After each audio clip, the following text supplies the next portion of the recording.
Hey guys, welcome back to the podcast.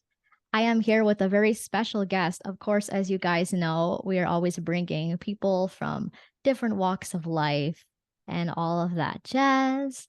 So today I have Anthony, and he, if you guys do not know, is a carnivore. So that's why I wanted to have him specifically on the podcast to share his journey and share some incitement and stuff with us. So, hello, Anthony. Hi, how are you? Nice to be here. Yeah, of course. Thank you so much for being on the podcast, by the way. Oh, you're very welcome. Thank you for having me. Yeah. So I just wanted to get to know, like just do a little bit of introductions on who you are, what you do, and all of that stuff. My name is Dr. Anthony Chaffee. I'm an American medical doctor currently practicing in Australia. I'm in my neurosurgical residency.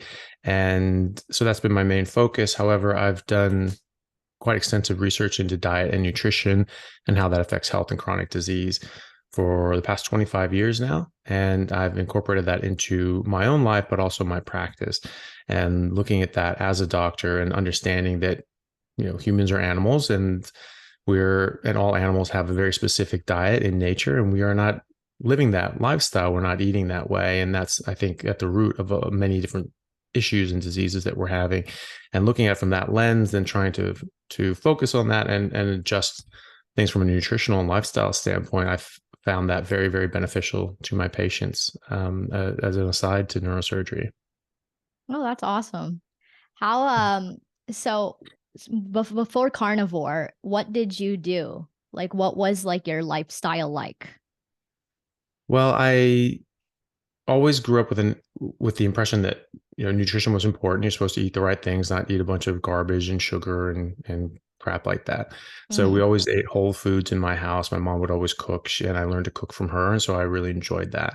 And we sort of ate a more traditional omnivorous sort of diet where we would certainly eat a lot of meat, but would also have some carbs and some vegetables and try to have so-called balanced meal. But it was always whole foods. It was always something that we prepared and made from scratch. And so I think that was definitely beneficial. So the idea was always there. You should be conscious of about the things that you eat and put in your body. It makes a difference. Mm-hmm. And so I always tried to do that. I didn't eat much junk food. I mean, occasionally, I would have McDonald's or whatever sometimes, but it was very rare. Most often I would cook for myself. And and I found that was working fine. But then when I was 20 years old, I was taking nutritional classes, biology classes, botany classes, and then a cancer biology class. And we learned that plants defend themselves by using chemical deterrents, and they have these different innate toxins that they use to stop animals and insects from eating them. And this is just something they've been doing since the dawn of time. And that's their natural way of defending themselves. All living things have a defense. And while animals can run away or fight back, plants can't because they're stationary. So they need other defenses. And one of their main defenses is by being directly poisonous to the animals and insects who are trying to eat them. Mm-hmm. And so this is why in nature, animals eat a very specific diet, especially when they're eating plants. So carnivores or predators, they'll eat whatever animal is unlucky enough to cross their path. But when animals eat plants, eat very specific plants. And that's because they have the defenses to those particular poisons in those particular plants, but they don't necessarily have a robust defense and way of detoxifying other poisons in other plants. I learned this in seventh grade, right? Oh wow, that's great. Yeah. Well, but I mean, we teach this in biology that plants and Mm-hmm. animals are in an evolutionary arms race. Plants Yeah. becoming more and more toxic, so less and less animals can eat them. And then animals becoming more and more adapted to specific poisons in specific plants so they can eat that plant and survive and thrive. And that's their dedicated food source. And this is why there's over 300,000 plants in the world, and koalas eat one, pandas eat one, cows, horses, grazing animals eat grass, and that's it. But they eat specific grasses. They don't actually eat all the different kinds of grasses. You can graze cattle and sheep on the same land because they eat different grasses. Mm-hmm. And they eat other things and they get sick or they die. And this is something we see in livestock medicine. If they get caught in a pasture and they run out of forage or feed, they might eat plants that they normally wouldn't, and it makes them very, very sick or can even kill them. We even have names for this, like big head, limp neck, crazy cow syndrome. These are all diseases that we call them that are really toxicities. A cow eats, that plant and they get sick, they get toxicities from oxalates or something else. And then they have that presentation that we have named. And so when you look at that, you understand that diet is a very specific thing. It's very species specific. And so when we were learning this in cancer biology, we were looking at it from a cancer perspective. So we were looking at carcinogens. So we learned, this is roughly 23 years ago now, that plants contain all these different toxins and they can be carcinogenic. So Brussels sprouts alone at that time had over 136 known human carcinogens already identified in them, and mushrooms had over 100. And then spinach, kale, lettuce, celery, cabbage, cucumber, broccoli, all the different vegetables that we've ever eaten, even different fruits, would have dozens of carcinogens. And we think, well, maybe it's a low dose and doesn't cause that much harm. But we actually do know that they can cause a lot of harm. There are, going back hundreds of years, and in recent decades, there are studies and papers showing the different toxic natures of different vegetables and plants that we eat. People actually even dying from this in rare cases from the foods that we eat. But still, it can cause toxicity. And if you really overdo it, like Liam Hemsworth, Chris Hemsworth's brother, he put himself in the hospital from acute oxalate poisoning from drinking green smoothies every morning for 3 weeks. And he had to get surgery to remove kidney stones. And he was very sick in the hospital. And so, this is something that you can absolutely do and hurt yourself. So we were quite taken aback by this. And I remember thinking, well, maybe it's not all that potent or whatever, but we know from research in the 1980s, from Professor Bruce Ames from UC Berkeley, that the naturally occurring toxins in plants outweigh the pesticides we spray on them by a factor of 10,000. So 99.99% of pesticides exist in the plant itself that they make themselves. And they're actually quite harmful. So they measured the carcinogenic effects of mushrooms, just normal white mushrooms, to the pesticides they were using at the time called ALR. And they found that mushrooms were 500 times more likely to cause cancer than ALR, the pesticide, right? So this is not a non-issue. If we're worried about pesticides, you should be worried about what that pesticide is being sprayed on as well. They're not all safe. I mean, this is why we use pesticides, to stop the few animals and insects that can eat that plant from not being able to eat that plant, right? But the plant is already defending itself from almost every other animal and insect on Earth because of its toxic nature. And this is why we use GMOs. We take, a toxin from this plant, we put it in that plant. Now the insects that plant A was protected from, now protect plant or can't eat plant B as well. So that is what we're doing. We're trying to make this more toxic. People say, well, we're actually breeding it down and make it less toxic. That's a guess, and it's actually wrong. So farmers actually like the more toxic varieties because they get better crop yield and they can grow more. So they don't have to use as much pesticide. They don't have to spend as much money. They don't have to worry about all these pests and insects and things like that. So that's actually not the case. Actually, we're trying to make them more toxic. That's what GMOs do. It makes them more toxic by design. And then we put pesticides on it to fill the gaps. So this is not a non-issue anyway. And so we were very taken aback by that. And I remember thinking to myself, like, well, but aren't vegetables still good for you? And we just learned all this stuff that obviously it wasn't. And my professor just looked at us and he just said, I don't eat salads. I don't eat vegetables. I don't let my kids eat vegetables. Plants are trying to kill you. And so I was just like, right, no more plants. I'll just stop eating those things. And so I defaulted into a carnivore diet because I wasn't going to eat any plants. And so I just saw everything had plants in it. Everything had, had it in the ingredients and everything like that. So I was just like, okay, right. Well, I'm just going to eat eggs and meat. And that's what I did for years.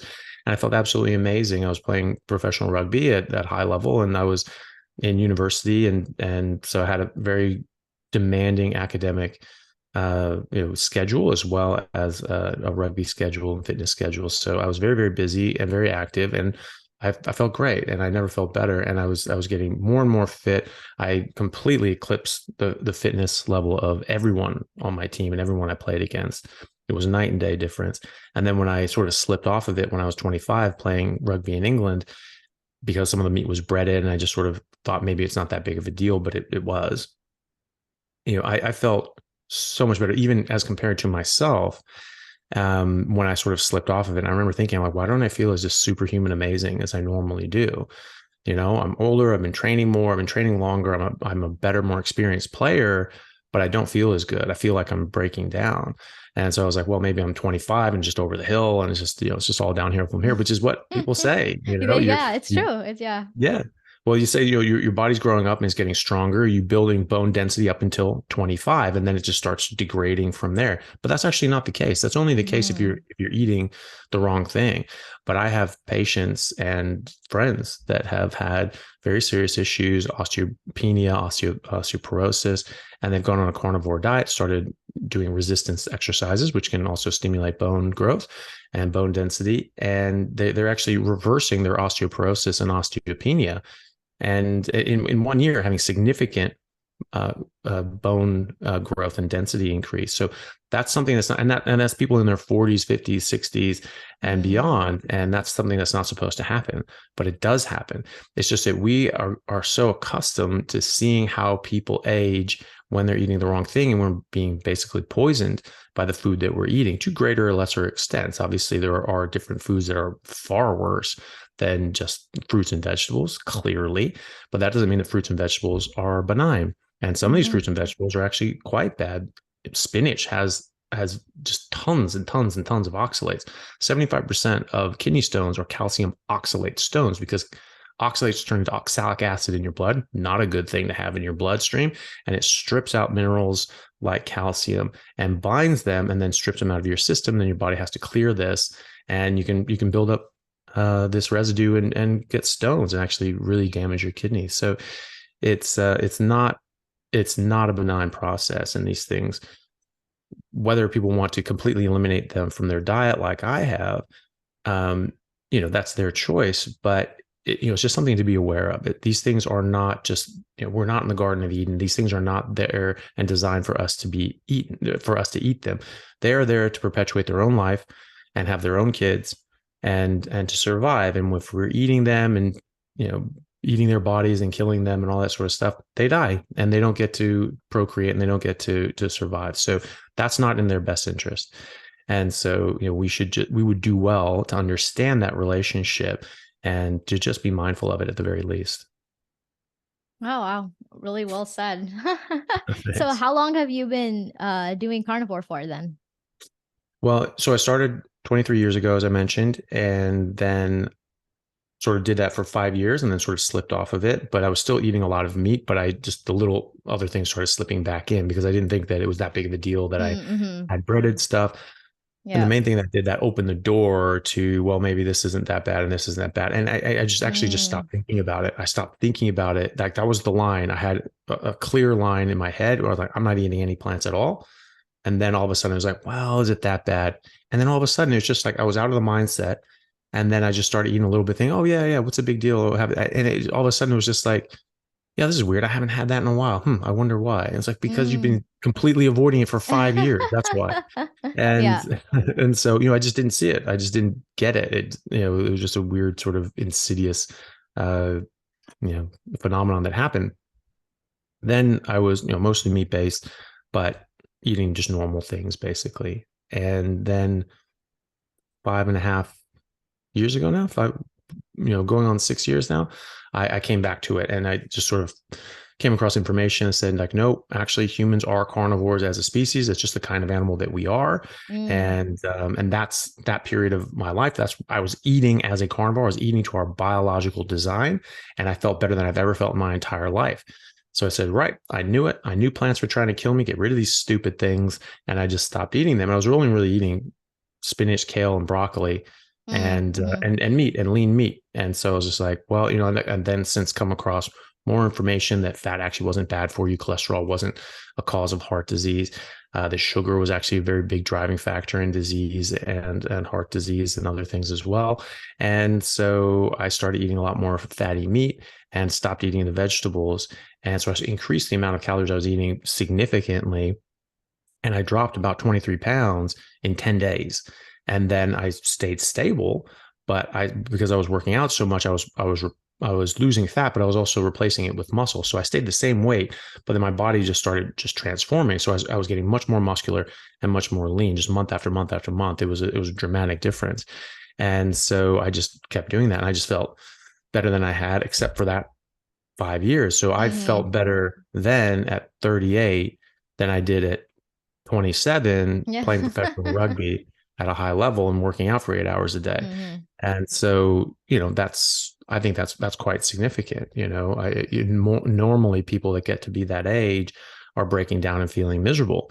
I went back and started playing professional rugby, and I That's felt crazy. amazing. That's Yeah, awesome. and I felt great. And 2 weeks after being carnivore, I was like, right, this is it. I'm ready. I feel great. I'm going out to play some rugby. And I hadn't played a full season in 3 years at that point, and really hadn't run. I just got back from doing humanitarian work in Bangladesh. I was volunteering as a doctor in the refugee camps in southern Bangladesh, helping genocide survivors escaping from Burma. And I was in refugee camps and not doing much else. And so I was very out of shape. But just from that diet, I felt amazing. And I started Mm-hmm. going back to rugby, and I was just dead sprint the whole time. And I was able to keep up with everyone who was playing professionally and had been training the whole time that I was gone. And I was there with them. 2 weeks after that, I was training for 2 weeks at that point. They'd been training for months. We did a fitness test called the modified bleep test. And I came in, probably top 5 in the whole team Wow. out of 90 players. And it pure diet. That's all it was.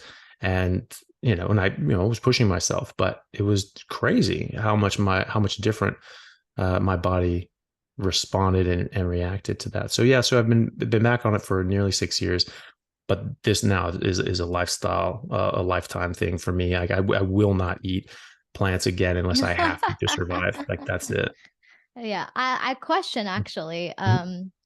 So in regards to eggs, Mhm. so eggs, I find personally, like even for myself, I know me and my partner are both carnivore, and my partner Mhm. has like absolutely no problems when he eats eggs. But when I Mhm. eat eggs, I find like I also have arthritis as well. So I Mhm. think all with autoimmune and things, I'm Mhm. way better off just eating like beef, and that's what works best for me. But I do find that that eggs do affect. Do you think Mhm. that the eggs, depending on what the chicken was eating, will affect what we're consuming and how would Mhm. the process goes with that? Like what is your take on eggs in Yeah. particular?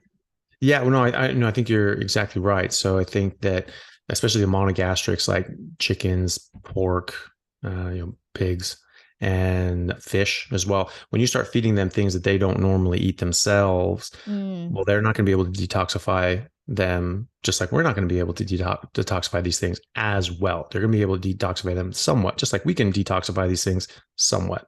Some things, somewhat. The vast majority of plants hmm on Earth will kill us, right? Over 300,000 plants in the world, we can barely survive on any of those things. And that's why if you get lost in the woods, you can't just eat any random plant, right? Because most of them will make you very sick or even kill you. So other animals are the same. And so if a chicken is supposed to be eating bugs and worms, it's not supposed to be eating corn and soy, but that's what they're Yes. fed. And Yeah. so they're going to be able to detoxify that somewhat, but not perfectly. And so some of that's going to get into their tissue, and some of that's going to get into their eggs as well. And that is definitely something that I've noticed from speaking to different people especially with autoimmune issues, is that eggs in particular are something they have to avoid, dairy as well, but also other hmm things like chicken, and even eating the chicken or eating the pork, and especially farmed fish, something that they need to avoid. And Interesting. I think it does have a lot to do with what the animal is eating, probably more so to do with what the animal is eating than anything else. Some people just react funny to eggs. It's hard to say if they're reacting to some of the constituent parts of the egg, or if it's purely based on what the chicken is eating. But it's easy to check. It's hmm if you can safely get pasture raised chickens that are being just fed, they're not being given feed, they're just eating bugs and meat, then you can try that. It's sort of hard though. The labeling is pretty well, it's pretty, misleading by design. I mean, there've been a lot of companies that have petitioned, different administrations to allow them to say something's organic or grass Mm, fed or pasture raised when they really aren't. yeah. If they spend any time in a pasture, it's just like, oh yeah, it's pasture raised, but they're in a pasture and they're being fed corn or soy or something like that. So that's not really the same thing. Or maybe they go out for an hour. Technically, it's pasture raised, and then they're back in a pen or something like that. They also said that if you have to be careful with grass fed beef because 100% grass fed, whatever, maybe, but you can just call anything grass fed now because it spends 80% of its life on grass. So it's like, well, it is grass fed. It was eating grass, therefore it's grass fed. So it's just this, but that's not what people mean by that. They mean that it's only eaten grass its whole life and it's finished on grass. And those are two different things. One good way of checking that is if the fat is yellow, then Mm, that's probably been finished on grass. If it's white, probably not, because normally fat is yellow. When I do mm. surgery on people, fat's yellow. Fat is not white. See, that's it. And That's good so, information to know. yeah, so Yeah. yeah, and that's the thing. So we have these grain finished cows, and it takes that color out of there. As I believe it's beta carotene that gives it that sort of yellowish color. Um, but either way, whatever it is, it's gone now, and those are some of the nutrients that you're losing. So it's difficult to find that, but people should just check for themselves. So sometimes it's more the egg whites than the yolks. So Mm, sometimes people can do well with the egg yolks, which is fine to do. Egg yolks are great for you, and people don't need to be worried about fat or cholesterol and things like that. Those things just the literature is replete uh, with large studies in humans showing that actually LDL cholesterol is actually good for you and beneficial in a number of different ways, and that the studies saying that cholesterol and heart disease were bad for you were fraudulent. I mean, we know that, so that's something that people don't need to worry about. So egg yolks are fine. So if you do fine with the egg yolks, but don't do the egg whites, that's fine too. Or you can just mm. eat meat, and Yeah, so especially if you exactly. have, autoimmune issues, it's usually best to, like you noticed, to stick to red 100%. meat. Yeah, Yeah. the ruminant animals seem to be able to detoxify even grain and things like that Hmm. better, and so people just have less of a problem with that. Yeah, I think like the beginning of being carnivore, which a lot of people, I think they see all these big carnivore influencers and people Mhm. posting and all this stuff of like eating meat and looking their best and all this stuff. But in the beginning, they were also doing trial and error themselves. And Mm. it's all like figuring out kind of what works best for you because everybody is kind of different in that sense. Like for me, for example, I find that I do like eat like the best is for sure beef for me. Like a steak, Mhm. like literally having like a steak a day is just like the best. And then also exercising, like Mm. has to be. Otherwise, it's just flare ups.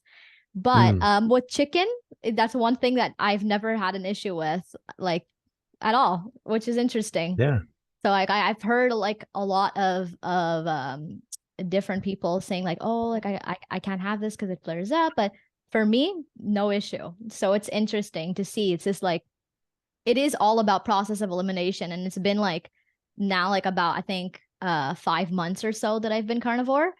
And Mhm. it's been going and taking this out, putting this in, taking this out, putting this in every Yeah. single week, like just to figure out like what the issue is and really like dialing it down.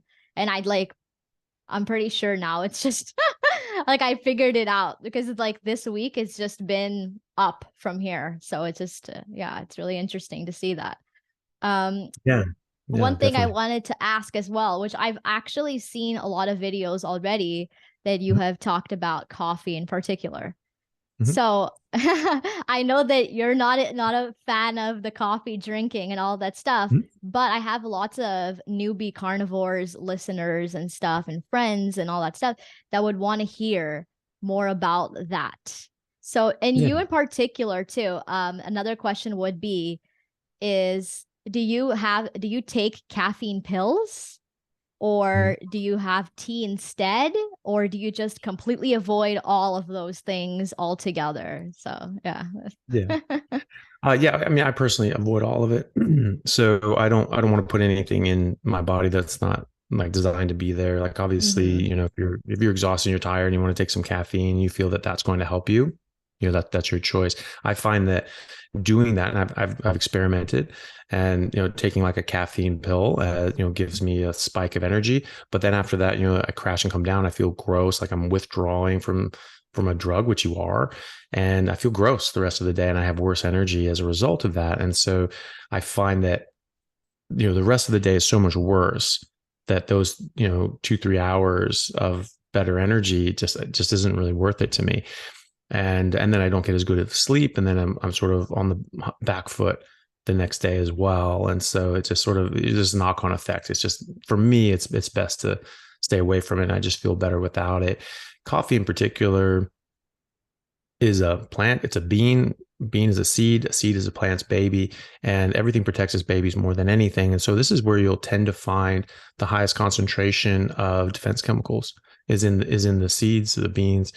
Beans in particular are quite bad, and they have a lot of lectins, or a lot of different kinds of lectins, but they're very, very toxic. The plant lectins are. There's some lectins that show up in meat. They don't seem to do anything to us, but the ones in plants are toxic. An example of these lectins could be like gluten, things like that. People have problems with gluten. A more extreme one would be ricin, which is the most poisonous thing that we know of on Earth. 1 microgram per kilogram of body weight will kill you, or any animal really, and that's in castor beans. And so that's the being trying to protect itself. Say, do not touch my kid. I'll kill you. Right. And it's in the plant's best interest to, deal out lethal force, or and just be on no uncertain terms. Is it's like someone tries to eat this, that it doesn't come back for seconds. So coffee is in that category.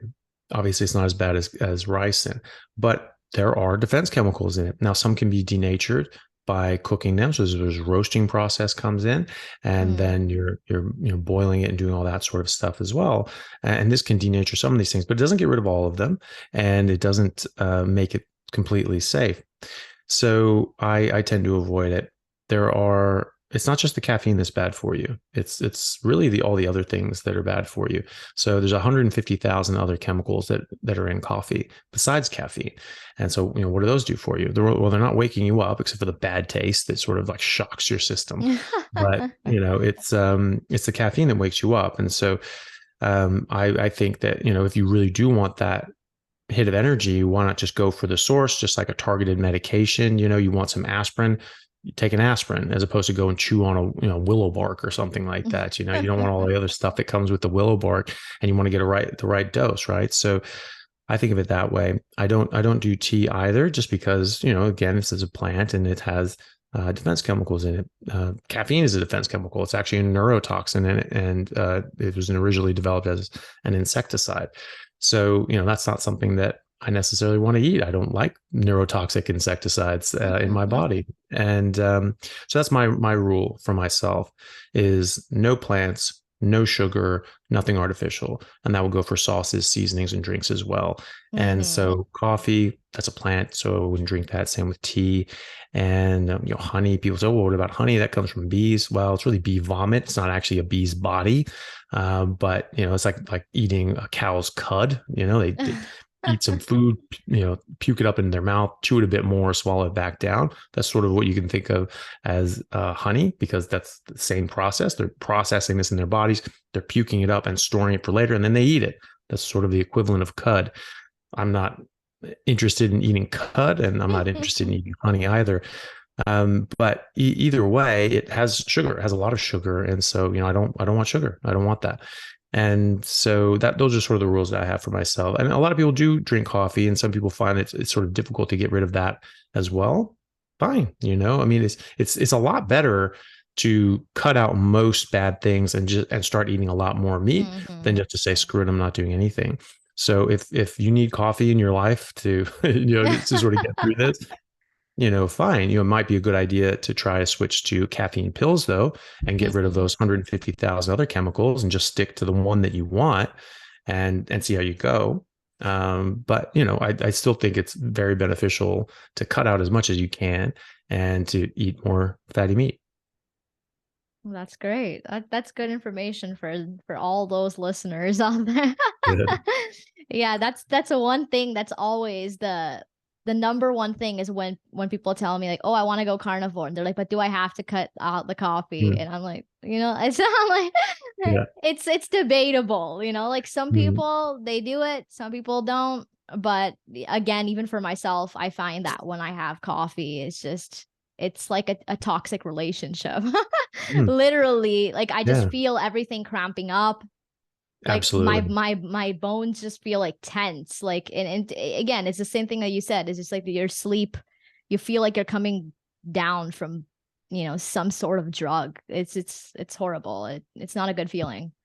Yeah, and that's the thing is that it does a lot more to us than we think. So caffeine will dehydrate you. Coffee will strip your body of magnesium as well. So I Mm. mean, people talk about getting muscle cramps and things. Oh, I have to take more electrolytes. But what you need to do is you need to cut out coffee and those sorts of things Yeah. because stripping your body of magnesium and making yourself dehydrated, that's a perfect storm for getting cramps.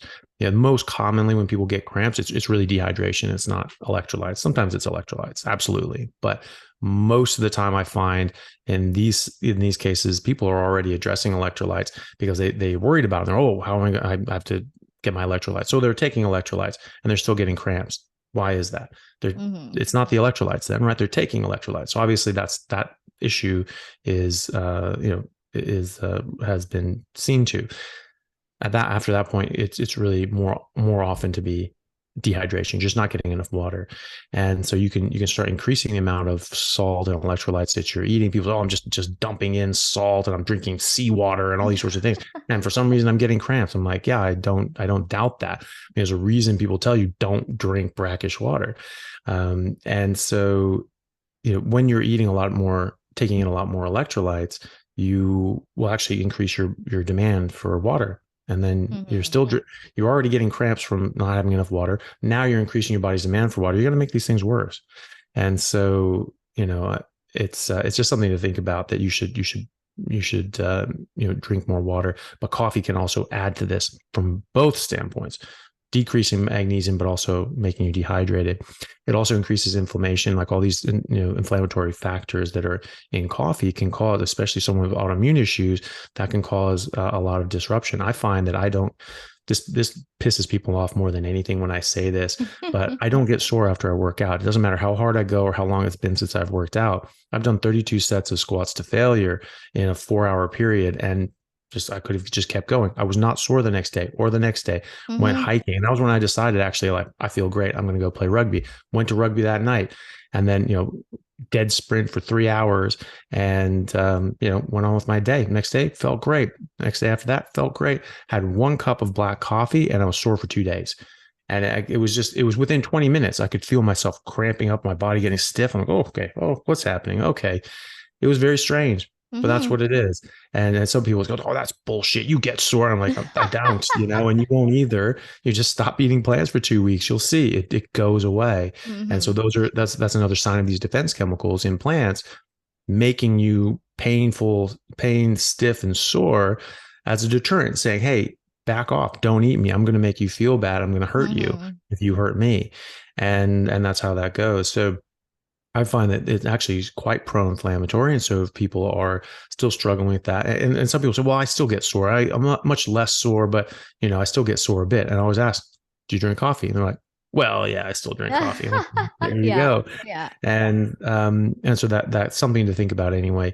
And then the other one is when people are starting out, they say like Joe Rogan, he's like, oh, I have disaster pants for 2 weeks and I have just Yeah. horrible, like explosive diarrhea.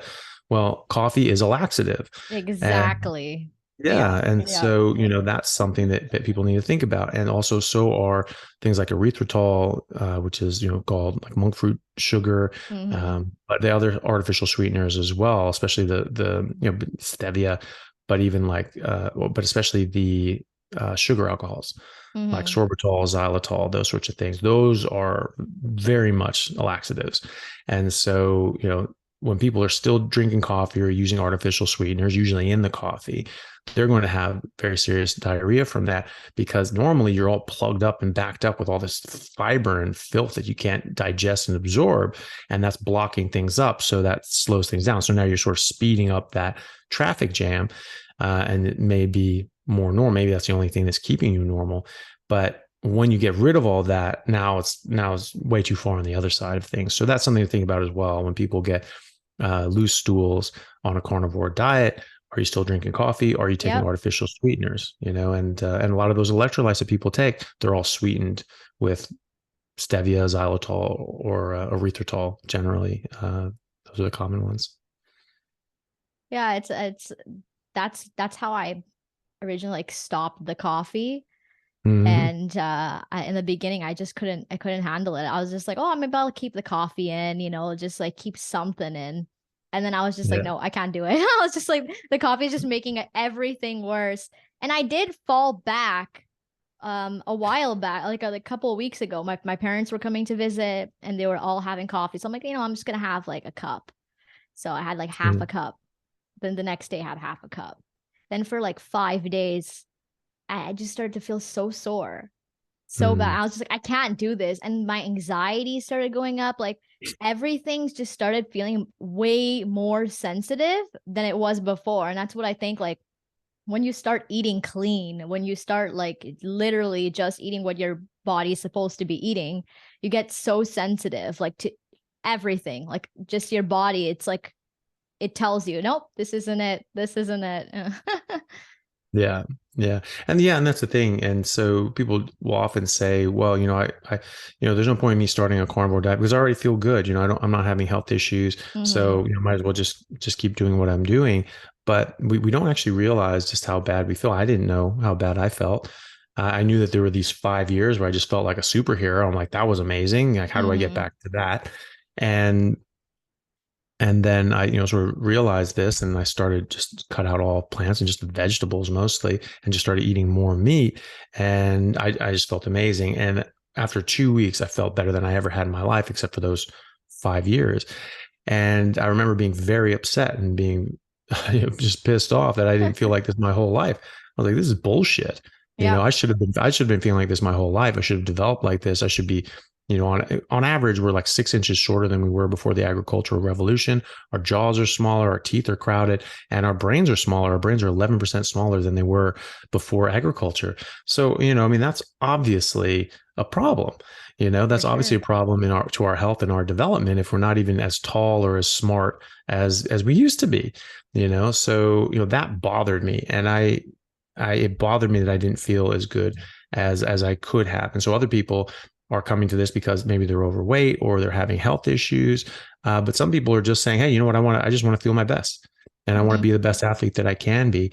And they're coming to it and they're going, oh my God, I have no idea. And then, parents are thankfully coming on to this and having kids on a carnivore diet, and then raising their kids who are already there, trying to get them eating more meat, and they're getting all these benefits as well. And all of them tell me, like, I had no idea.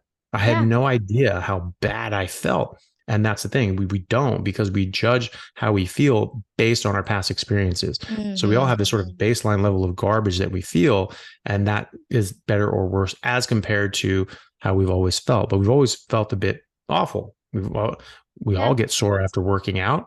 That's normal, right? But it's not normal.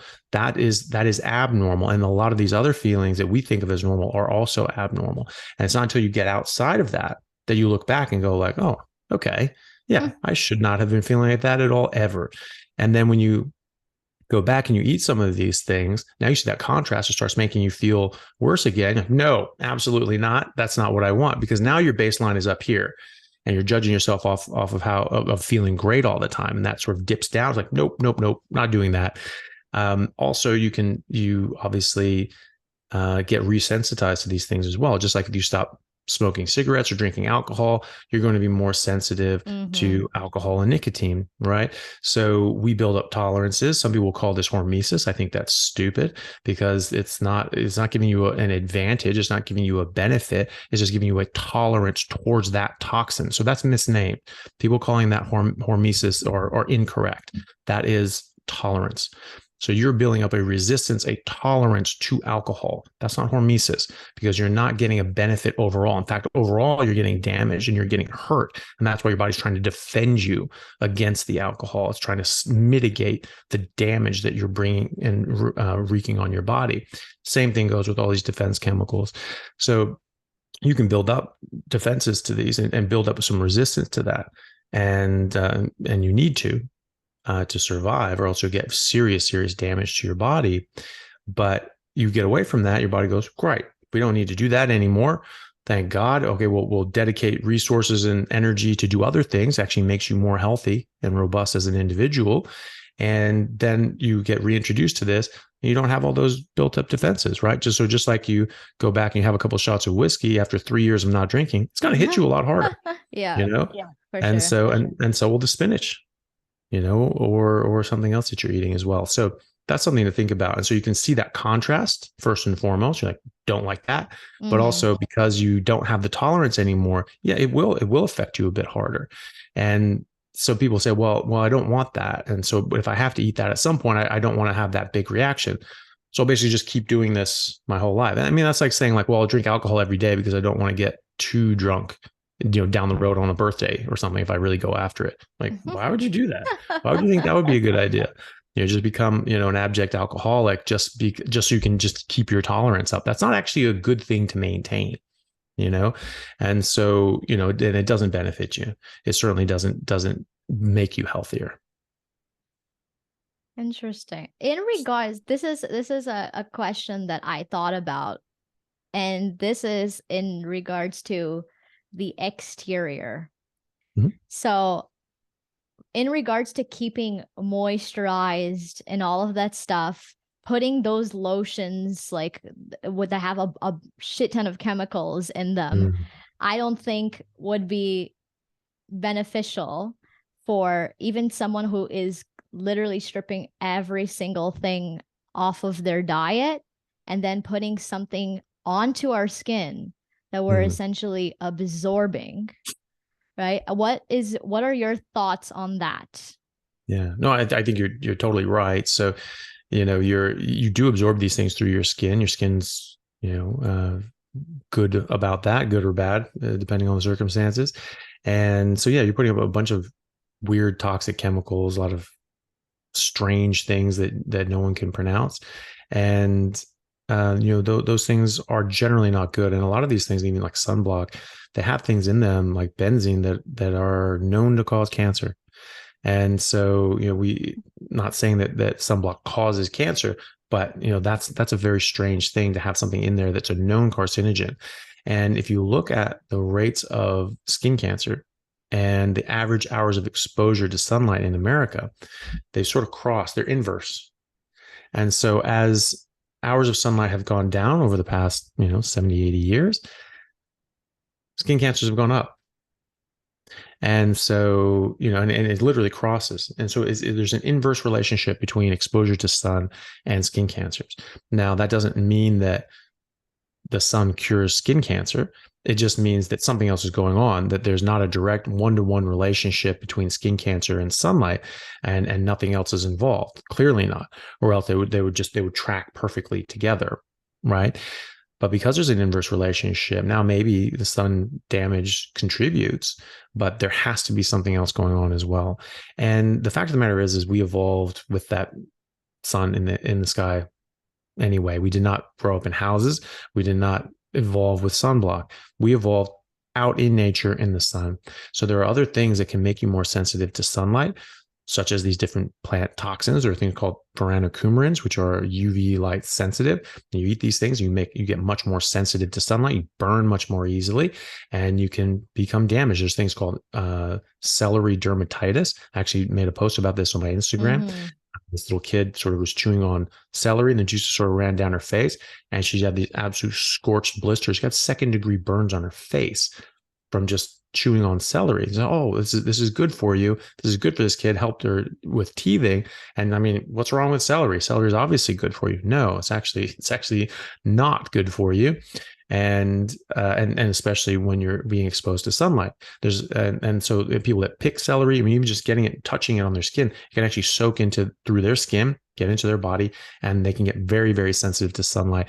And I posted this and I talked about it, and there was actually a couple of people that actually worked on celery farms, and they're like, "This is true. This is absolutely true." Celery pickers, you have to be very careful. You have to use gloves. You have to wear hats and sun guards. You get that sap on you, on your skin, and they just burn like hell. And so, this is well known in that industry. Be like, bullshit. How can that be? Look it up. It is a real thing. Yeah. And all citrus fruit have furanocoumarins as well, especially limes. And so, squeezing limes and things like that, and it gets on your hands. People just blister their hands from squeezing limes in the sun. But also ingesting these things can also make you more sensitive to light as well. Eating a lot of plant sterols, these sorts of plant fats. They say, oh, this will lower your cholesterol. That's good. Well, no, it's not. We know that higher levels of cholesterol are actually protective, and actually higher LDL means higher life expectancy, less likelihood of going to nursing homes, less likelihood of getting dementia and Alzheimer's, things like that. And inversely related to heart disease and stroke. So totally opposite of what we've been told this whole time. And so people say, okay, well, eat these plant sterols and that can lower your cholesterol. It sort of replaces it in your body, sort of similar enough. Your body starts using that instead. And well, there are different mechanisms that cholesterol help with, like protection from the sun. Cholesterol gets turned into vitamin D. You don't have enough of this stuff available, you're not going to make vitamin D. Vitamin D is a sun guard. It's a sunblock. It was developed hundreds of millions of years ago as UV protection. And so we make this stuff, we make it on the surface of our skin, and it stays on the surface of our skin for up to 6 hours. It actually takes 6 hours for that to soak into our skin. So if you're out in the sun, you get exposed to sunlight, and then you go and take a shower and wash that off, you lost all that vitamin D, right? So you need to just let it sit there and soak in. But its first job is sun protection, right? And you're disrupting that, by eating these different sorts of plants. So there's a lot of different reasons why we can be more sensitive to sunlight and get more damage from the sun. But if you're eating what you're supposed to eat, your body should be able to protect you from the sun. We were designed to be in the sun and live in the sun. We came out of Africa. The earliest Homo sapiens were in Africa. So a lot of heat, over in Africa. And, and so, we were, equatorial, and then we moved all throughout the world after that. But that's something that people think that the sun's bad, sun's evil, meat's bad, meat's evil. I mean, these are things that have been staples of human existence since the dawn of time. And again, there are these things in sunblock that are known carcinogens. And it's funny, when I was taking when I was in medical school during our dermatology rotation, the professor of dermatology at the Royal College of Surgeons said to us in a lecture, never use SPF over 15. Never use anything over SPF 15. I have yet to see, I find it difficult to find SPF 15 at all. It's like the minimum is usually SPF 30 or 50. Anything above 15, 1.5 is basically useless as far as its sun protection over and above SPF 15. And it also increases the amount of chemicals by 4 or 5 times the amount. So SPF 15 blocks 98.5% of UV light. And, so you have diminishing returns after that. So SPF 30 is going to get around, 99% blockage, right? And then SPF 50 is like 99.3, and then 99.5, and SPF 90 is going to be 99.7. Like, big deal. You get like another 1% of UV protection, and you're quintupling the amount of toxic chemicals that you're putting on your skin that absorb into your skin, and you're reapplying. Oh my God, every time you get wet, every time you look at the water, she goes, I'll reapply and reapply and reapply and reapply. Well, why do you have to reapply? Because it sells more sunblock. That's why. And so, that's not helping us either. So I don't use any of that nonsense. The only thing I put on my skin is tallow or animal fats of other kinds. So emu oil is great, actually. I love emu oil. Yeah. Yeah, it's awesome. And so, it's already liquid. You just put it on. It's like the best lotion you'll ever get.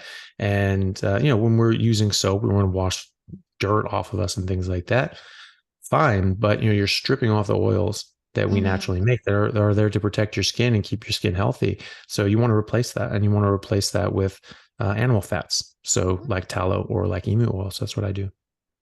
Okay, that's good information. That's good. Mhm. And I don't use any scent, so I don't get anything with any scented anything because Mm-hmm. again, those can soak in. Yes. There are sort of mixed studies, but you can get a study that says anything, so it's really hard to say, because a lot of things that say that certain products are safe, you have to sort of look in because most of them are paid for by the industry or the manufacturer of that thing. And so what we know more than anything about industry research that's paid for by whatever companies trying to sell that product to you is that it will always tell you that it's good or neutral, right? Mm-hmm. And that's because they'll design the studies in a way that give that outcome. It's fraudulent, but that's what happens. You just sort of design these things in fake ways. You're not trying to actually prove something it works or doesn't work. You're trying to prove, you're trying to show an outcome so you can just say, hey, here's the study. And then the ones that don't show a favorable outcome, they just don't get published. That's it. Because they don't have to. They paid for that. They paid for the study themselves. They don't have to publish it if they don't want to. So if it comes out with a conclusion or a finding that isn't favorable, they just say no, you can't publish it. I saw that with probiotics. I had a gentleman I met at a conference here in Australia, and he was a gastroenterologist and he did research, and he was hired by a probiotic company to do research on probiotics. And there was like, they say it's like, oh, these probiotics they're clinically proven to be beneficial, blah, blah, blah. What's citing is there was one study with 6 patients and they found some sort of whatever success in some manner. And they're all clinically proven. 6 people is nothing. Yeah, you can't tell anything from that. It could be complete chance that they had any sort of results. You have to have much more numbers. You have to have a lot bigger, much more well-designed study. So they tried that. So they're like, all right, well, we believe in our product. Let's do it. Let's show that this works. And so they did the study with, large numbers of people, and they found like, probiotics actually make things worse. They're not good for you. And so they were getting ready to publish that, and they got a letter from the lawyers saying, you publish that and you're going to get sued. And so they're like, okay, so they didn't publish it. The abstract's available. People can find the abstract, but the actual study is not available. It was not allowed to be published. But now a more recent study on probiotics has actually come out and showed exactly that, and showed that no, probiotics are not good for you to take. You don't need to take those. You definitely don't need to take them anyway. You take some antibiotics and we just have some yogurt. That's it. Some plain yogurt, and that'll be fine. But otherwise, you don't need to eat that stuff. And also, so in regards to like what we put on our skin and all of that stuff, I know your girlfriend is carnivore as well.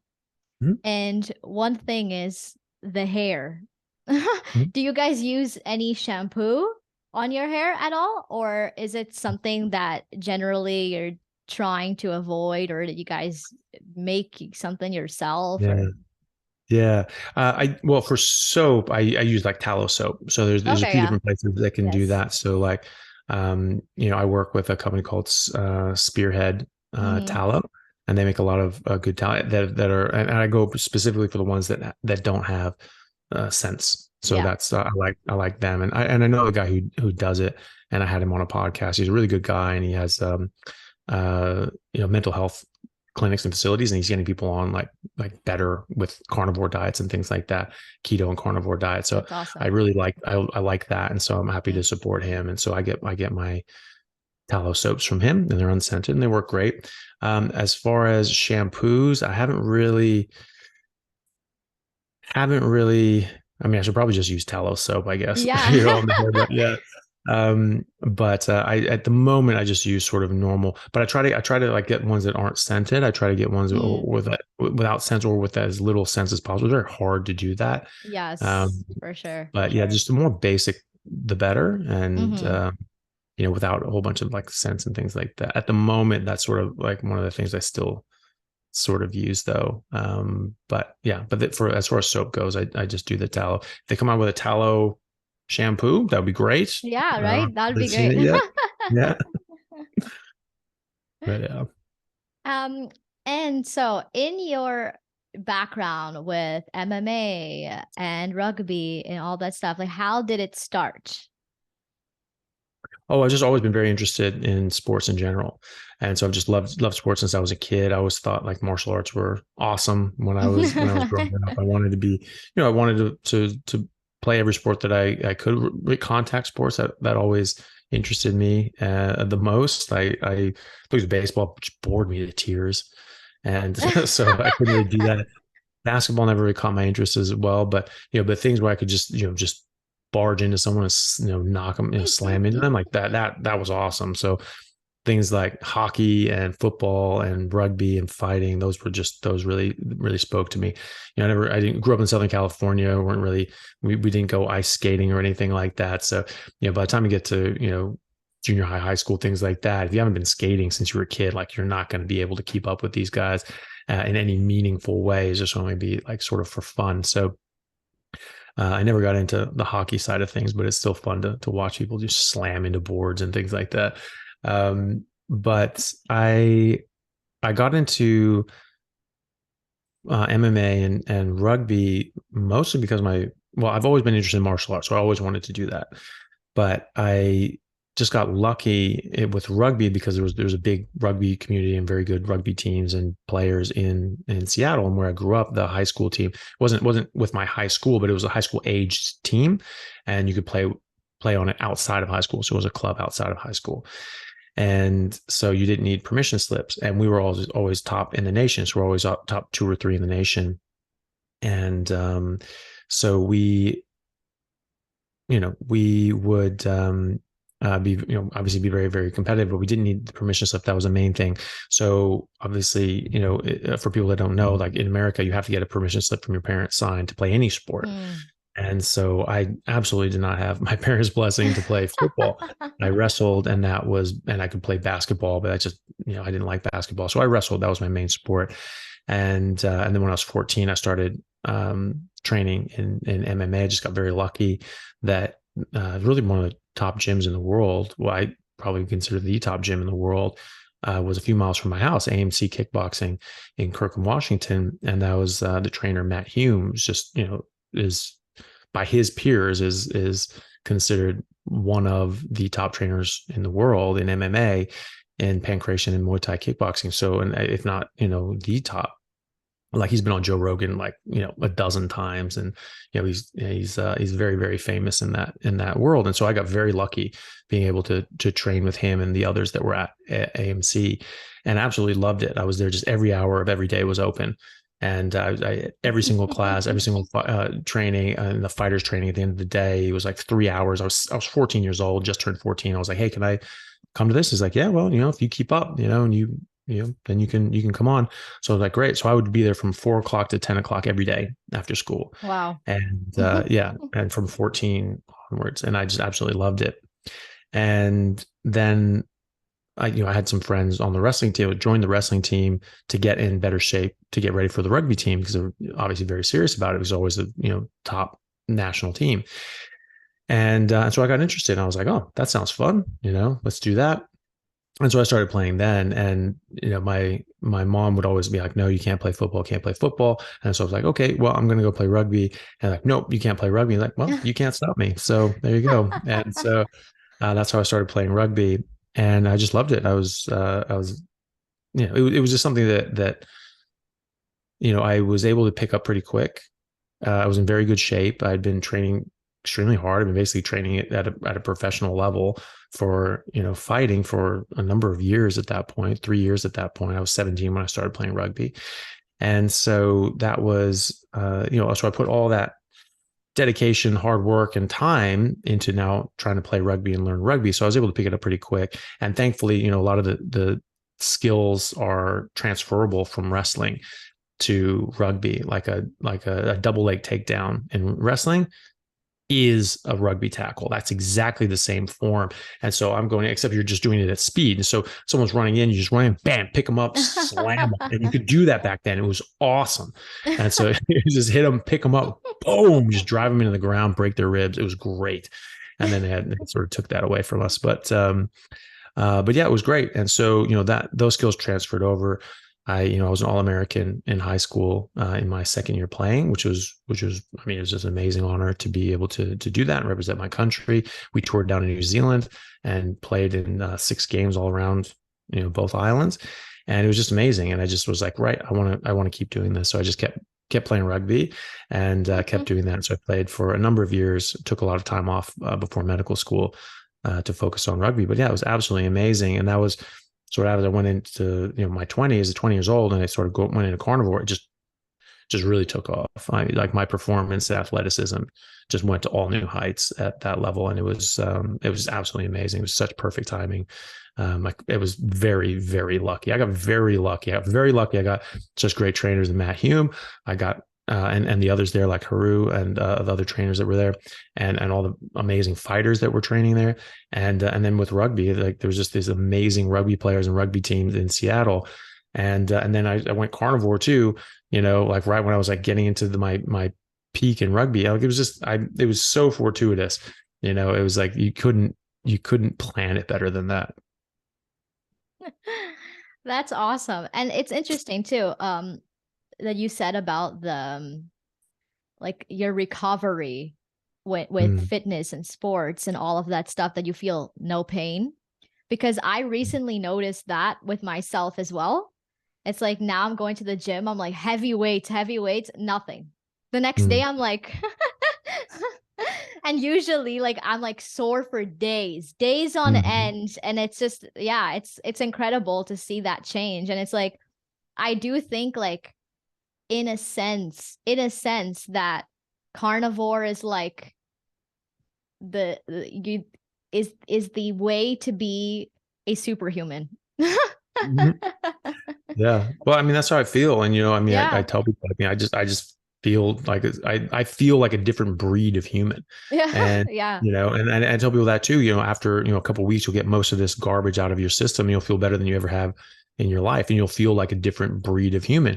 And in a lot of ways you will be, because your body will be working in ways that other people simply aren't, because they're being curtailed and damaged and set back by all these defense chemicals and not getting all the most beneficial nutrients that are available to our body. And so it really is a night and day difference. I really do feel like a superhero. Like it's amazing. And people say, it's like, oh, well, you must take all this discipline, and you don't drink and this and the other. Oh, that's so amazing. I'm like, it takes no discipline. Like I have no interest in eating any of that garbage or drinking anything. It's just, oh, well, you're just having a drink every now and then, or having some, a little bit of cake or whatever. I would way rather feel like a superhero 24/7 than feel drunk sometimes, or have something nummy every now and then. Like, I don't care. Like, why would I care? It's just like, oh, but you could have a little chocolate, and like, so what? I feel like $1,000,000 all the time. And that's incredible. I eat that crap and I feel like crap, and so, and I drink, it makes much bigger effect on our body than people realize. I noticed that when I stopped drinking during the rugby season, all of a sudden I was recovering so much better. I was able to perform much better. And on the side, usually take me days to recover after a game, because I'll go drinking after the game. Then after that, on Sundays, I get up and go, I'm like ready to go now. Like, this is crazy. What's going on? Everyone's still recovering and you're just like ready to go again. That felt great. I go to the gym, I get more gym sessions in, I get more workouts done, I get more sprinting done, and I felt great. And, now if I drink, I wouldn't drink beer or wine or anything like that, or anything with like mixers or whatever. But like in every year or two that I would drink, I would drink like straight like spirits, like vodka or whiskey or something like that. And usually I just vodka, and, I'll have whatever.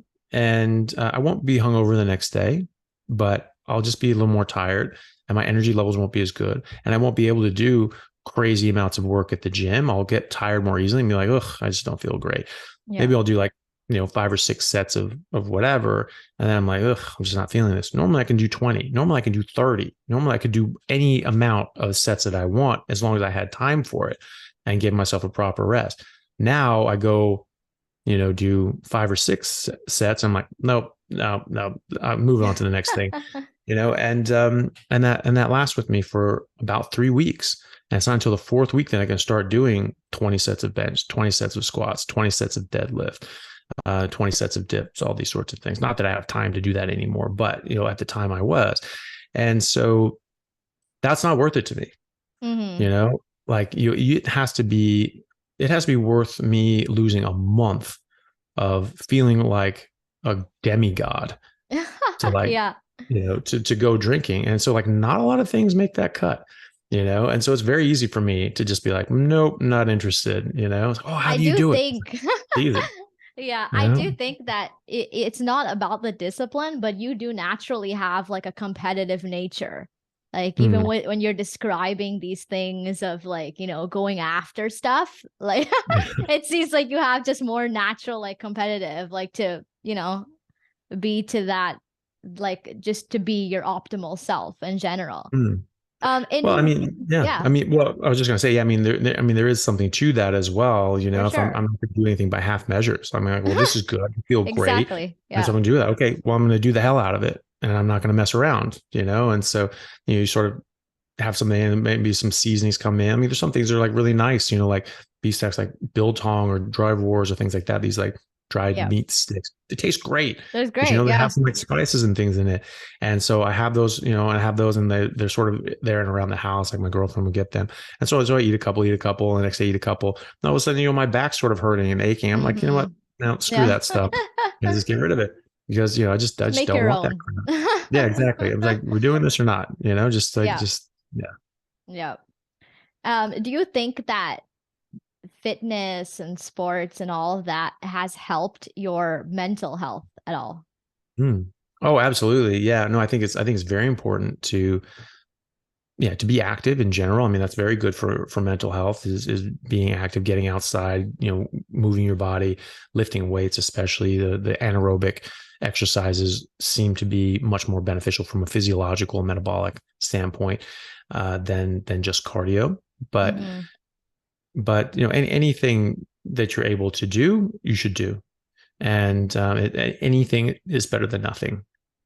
And so I think that it's very, very good for mental health. It keeps me sane. I mean, just playing sports my whole life, I would get a bit anxious Mm. and not and unhappy. But when I was playing sports, and there's so much more than to sports than just the athleticism, than just working out. Mm-hmm. There's the team camaraderie, the team building. There's a social aspect. You're there with people that become very close friends. Generally, if you're on a good team, and you're working together towards a goal. These are a lot of life lessons that are very important. You're taking instruction, you're working together, you're improving your performance, and you're improving your performance with others who are improving their performance. So you're trying to put a whole, it's like, a whole choreographed play or a ballet or something like that. Everyone has to do their part. It all works together and to make this big production. And especially when you're doing this in sports, it's like you're doing this, but it's a bit more intense because, like, yes, it's all choreographed in a certain way, but you have to react on the fly.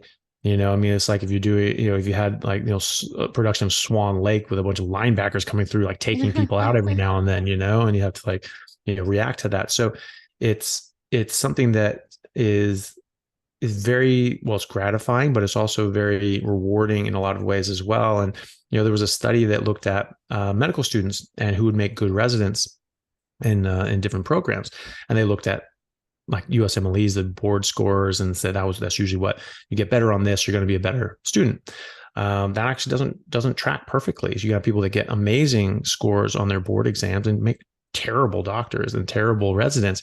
They looked at a lot of different factors, and this study in particular found that the most predictive factor of success as a in a residency and as a doctor was previous success in organized team sports.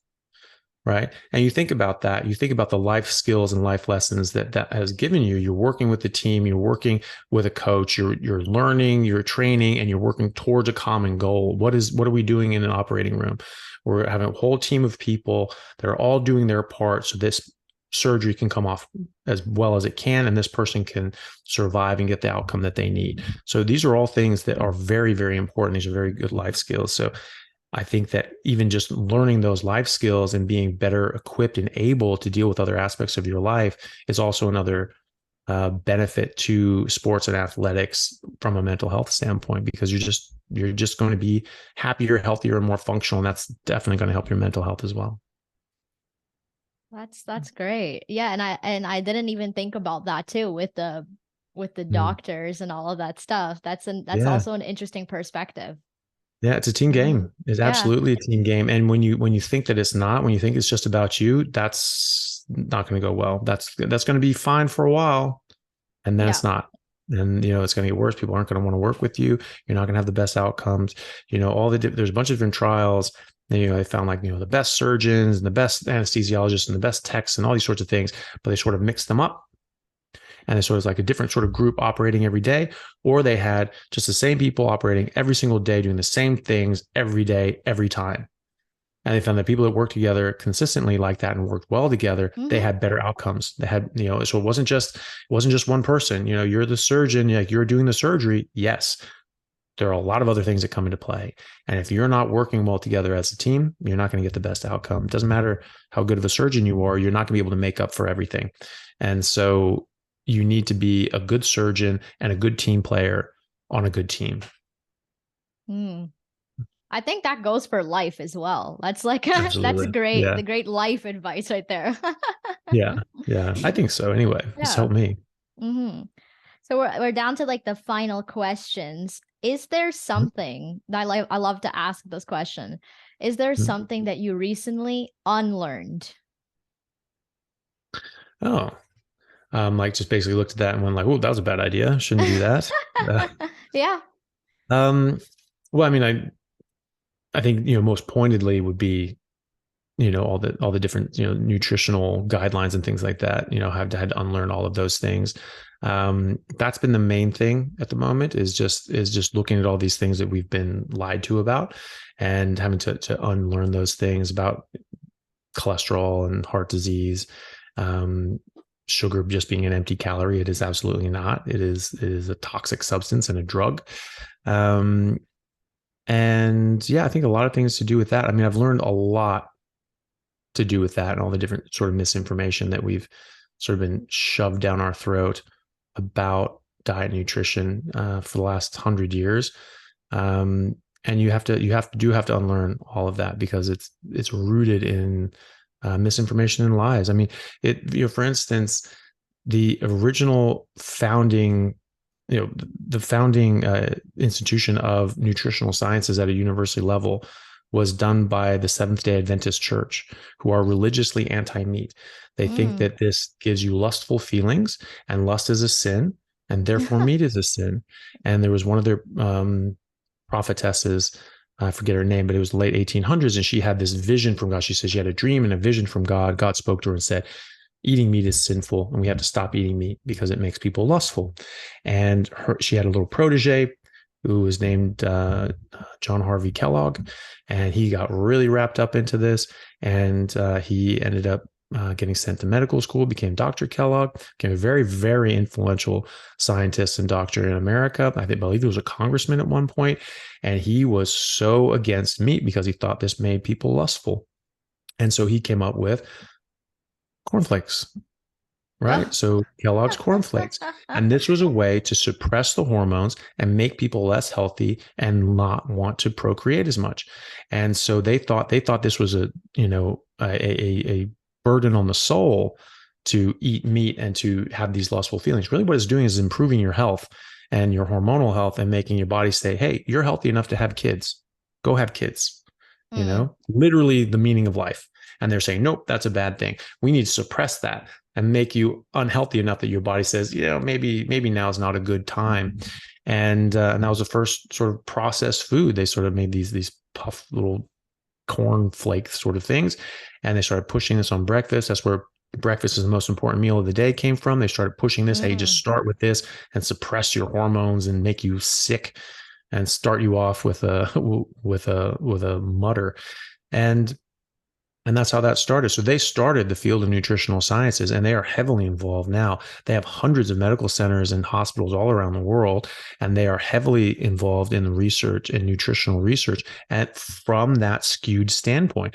So all these studies that are saying, meat's bad for you, causes cancer, all complete bullshit. And this is how bullshit it is. So they'll call things meat. And some of these things are like surveys. So like, in the last 5 years, how many times have you had chicken? Like, how the F would you know that? And so they'll do this, but what they also argue is that, well, in fast food, like you get like a Big Mac meal, some of the ingredients in there is meat. Therefore, that counts as meat. So if you reduce that, if you stop eating that, or pizza can have toppings that are meat. Therefore, pizza is meat. So if you reduce the amount of pizza you eat, you reduce the amount of McDonald's that you eat, you're reducing the amount of meat that you eat.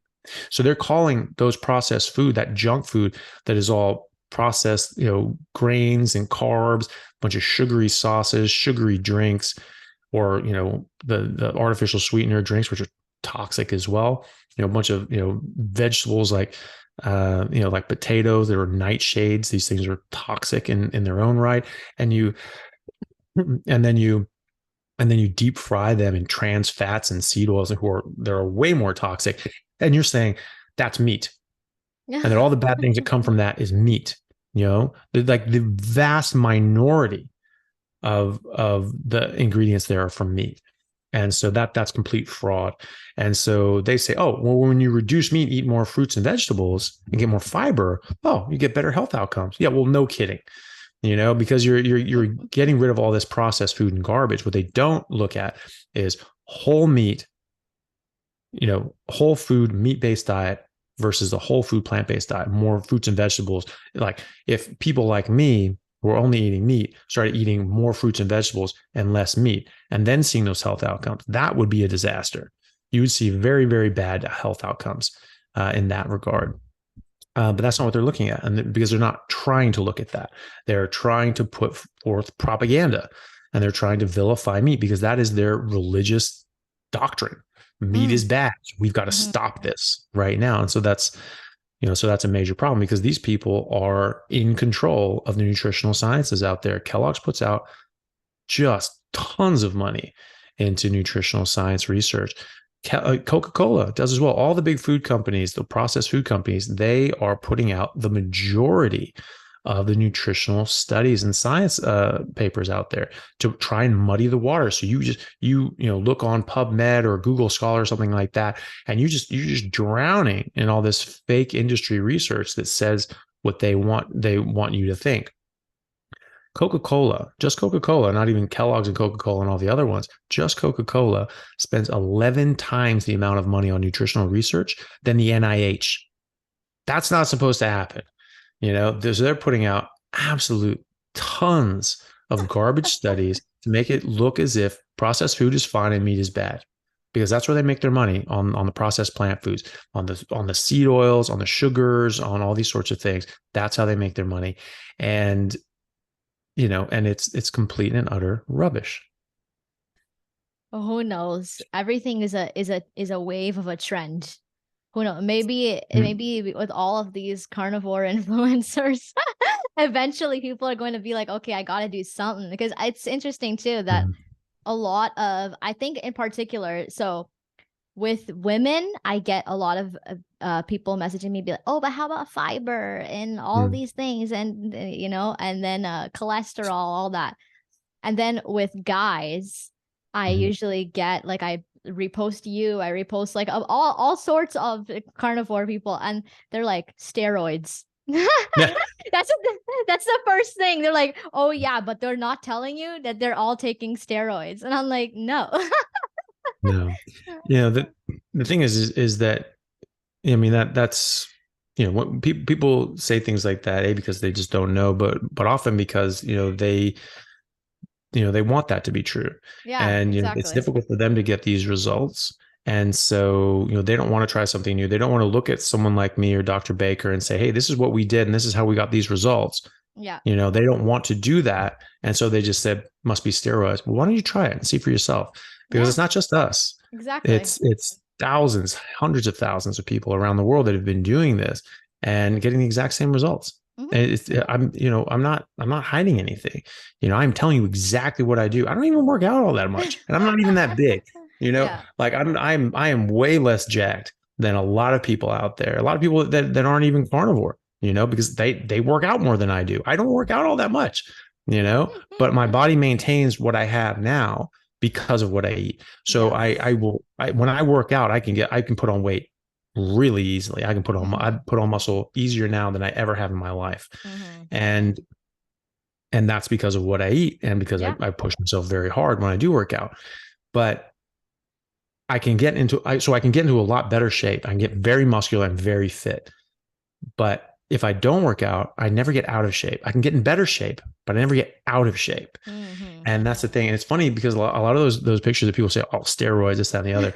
I had been in lockdown for a month when I took those things. That was my first day out of lockdown in Australia. And I hadn't done a single workout. I did like some push-ups and like some, like I had a dumbbell or something like that, literally one time. And that was it through that entire lockdown. And and people, oh, steroids. I was like, I hadn't even moved in a month. Like why would I be doing steroids? I'm not even working out. And so, it is sort of funny that they do that. But the thing is that what people don't get is that this is better than steroids.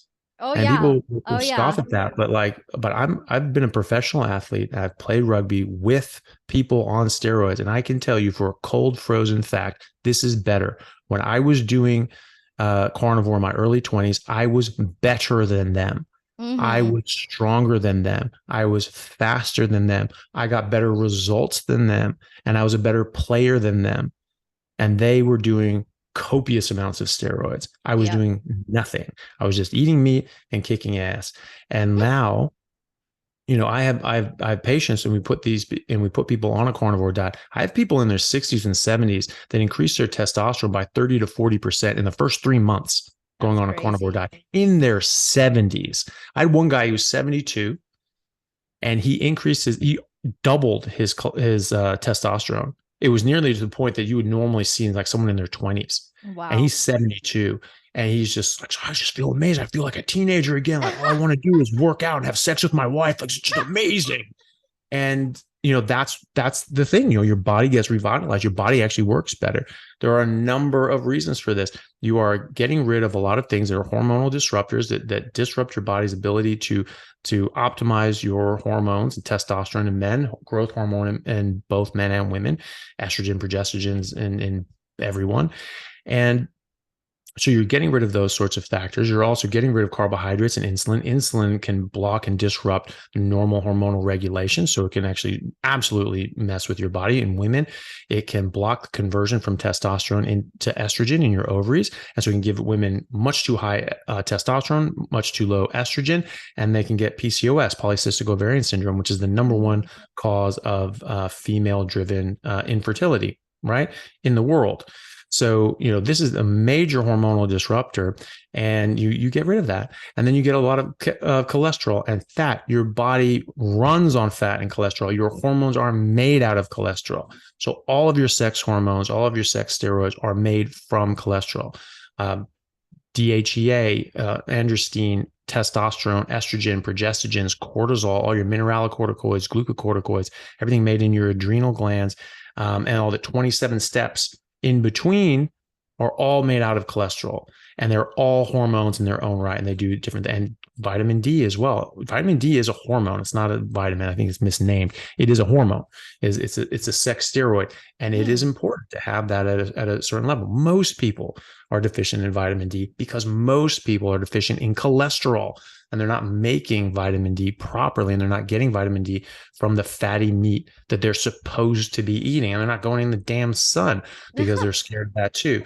And so when you have people going on a carnivore diet and you get rid of all this nonsense, you get rid of all those barriers, you get this anchor off your ankle, and and then you start giving yourself all the requisite materials that it needs to optimize your hormones are going to go crazy. They're going to get so much better.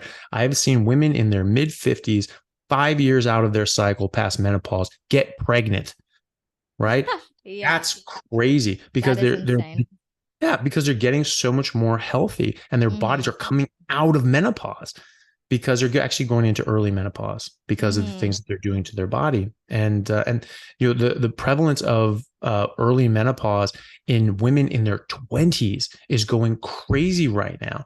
And that's because we're eating horrible things and doing horrible things to our bodies and our hormonal health. So I have a number of people, uh, patients, as well as friends and people I've spoken to online, because I just talk to people a lot and try to help people as much as I can for free, because if I can, and because I feel this is important and I feel it helps people. I know it helps people. And so a number of athletes that I've worked with and spoken to, top athletes, on the national team, U.S. national team for rugby, NCAA, a Division I All-American track athletes, they tell me their testosterone as a top level athlete has doubled in the year that they've been doing this. Right. So, this was in my recent podcast with a gentleman named Ryan Talbot, who's from University of Michigan. University of Michigan? Yeah, I think so. Or Michigan State. Well, that's bad. Anyway, Michigan.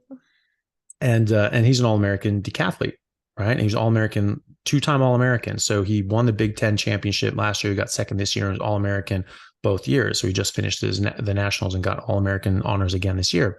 He's carnivore for 18 months. Before he went carnivore, he just wasn't really feeling great. He wasn't feeling his best. And went to the team doctors and everything like that and said, like, hey, can we check something out? I don't know. I don't feel good. There's something wrong. So he checked all his bloods and hormones and everything like that. I'm like, well, there's nothing wrong. Everything's in good levels. He's like, well, that's got to be bullshit, because I don't feel good, and I know there's something wrong. And so, he came across some of my stuff, and he started doing carnivore, and we talked about it, and I helped him get started on it. And he just said it just totally changed his athleticism. He said he finally was turning into the athlete he'd always wanted to be. Now he just said he finished nationals. And he said in the final leg, it was like a 1,500 meter race. He set a PR in competition on the 1,500. It's the last thing. Everyone else is dead. They're just dying. 4 of the guys at nationals, these are the top athletes in the country, in the world, and they weren't able to finish because they were just so burnt out. They were just messed up. They're like, they just can't finish. They couldn't finish the competition. Right. And he was just like, I felt just as good at the end as I did at the beginning, and he set a PR in the race at the end. So he was just killing it all the way through. Right. And so, that's what this does. So he ended up getting his testosterone and everything like that checked again this year. And so after a year of being on carnivore, his testosterone went from, I think it was around 730 up to 1150, right? So it jumped up by 500 points, right? Like you'd be happy if you're doing steroids and your testosterone goes up that much, right? So the team doctor was like, well, yeah, everything's looking pretty good. He was saying, in fact, that he actually had to start working out less and start lifting less weights because he was just putting on too much muscle too quickly.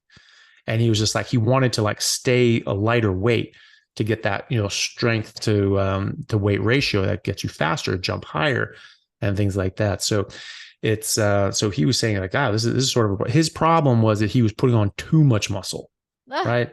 Like that's not a problem that normal people have, right? So, but that's what he was finding. And so his doctor looked at that and like, oh, that's a big jump. That's might be something that you might have to get tested for, to make sure you're not doing anything.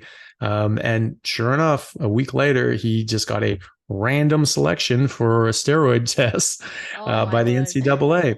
And they tested him. They're like, yep, no, this is perfectly fine. This is totally physiological. This is just your body doing this. And he's like, yeah, I know that. I told you that. And so that's the thing. And so it's better than doing steroids because you're not doing this out of balance. It's not that you're just dumping some exogenous hormone into your body and rattling things around, because you want all this stuff in balance. You want your body to be doing this And it increases your, so in men, it will increase your testosterone, increase your growth hormone, and optimize your, and reduce your cortisol, optimize all these different sorts of things. And it, he's getting this massive boost that's like he's doing steroids, but he's not. Yeah. It's just healthy. And so he's getting results like maybe someone who's doing steroids, but he's not. And my friend who's on the U.S. national team, excuse me, he has, sorry, All good. Does that clear my throat? Jesus. One second. All right, that was annoying. Sorry. It's And all right. and so he increased his testosterone even more than that. So he was at something like 550, and then it jumped up to again like 1150. So his doubled, right? What's that going to do for your performance? It's not going to get worse. I'll tell you that. And so people say, oh well, it must be steroids. Well, you know what? It's like you're doing steroids, except you're not. This is how your body is supposed to work. This is how your body is supposed to look. You're supposed to be lean, strong, and muscular. Look at the ancient Greeks. Look at the Maasai now. They're lean and muscular and they're just ripped, right? That's what you're supposed to look like if you eat what you're supposed to eat. And then if you work out, it's just even better than that. And, and resistance training, resistance exercise, anaerobic exercise, in men increases testosterone, increases growth hormone, and reduces cortisol, right? And so you're going to get more muscular. You're going to get more healthy. And so this is something that anyone can do. It's available to everyone. It's free. Free. And, Yeah. and it's, and it's not going to harm you. But that's the thing. It's just a bit lazy. It's people thinking, well, they just must be doing steroids, so there's no point in trying it because it's fake. Well, you do it then. Yeah, You see, exactly. Yeah. and you'll see. And you'll see, and you'll get those results. You'll get those results like you think you have to do steroids to get, but you don't. You absolutely do not. And so, do it yourself. See for yourself, and you'll see. But thousands of people, tens of thousands, hundreds of thousands of people are doing this around the world, and they're getting the same result again and again. Are they all doing steroids? Every single one? Probably not. That 72-year-old, is he doing steroids? No. So, it's just something that, if people, stop just with the jealousy and the hate, they'd say like, okay, this guy's getting the results that I want. This is what he's saying he's doing. Why don't I try that? And a lot of people are doing it and they're getting the benefits of that. So the only person you're hurting by just dismissing this by saying is doing steroids is yourself, because you're not trying it, you're not doing it, and you're not getting the results that you could. The interesting thing too is even about like the female hormones and all of that things, like they say that meat is bad during your menstrual cycle for women. They're like, oh, it causes cramps, it causes, it's like it's so interesting to see that. And it's just like, even when I like first started Carnivore, I was iffy with certain types of knowledge that I had previously learned, even in regards to like milk, because now there's like this whole trend of everybody drinking oat milk and almond milk and all of that stuff, right? And then now it's just like going back to like cow's milk and goat's milk and all these things. And I was just like, interesting. It's like literally unlearning everything, relearning everything. And it's like, yeah, it's so interesting to me. Oh. Yeah. Oh, absolutely. Yeah. I mean, the oat milk thing is like, where are the nipples on an oat? Like, yeah, exactly. How are you? That's not milk. It's just like sludge water that you're sort of adding a bunch of sugar to. Like, that's terrible for you. So yeah, no, that's not anything that you want to put in your body. Not at all. Yeah. So, since you answered so many questions about hormones and all that stuff too, we like naturally went into that. This is like the final bit. This is just a random question, and this is kind of like part of like the sex segment, which is great that we went into the hormones naturally like that. What is overrated in dating? Oh, probably a lot of things, but it's hard to, that's a good question.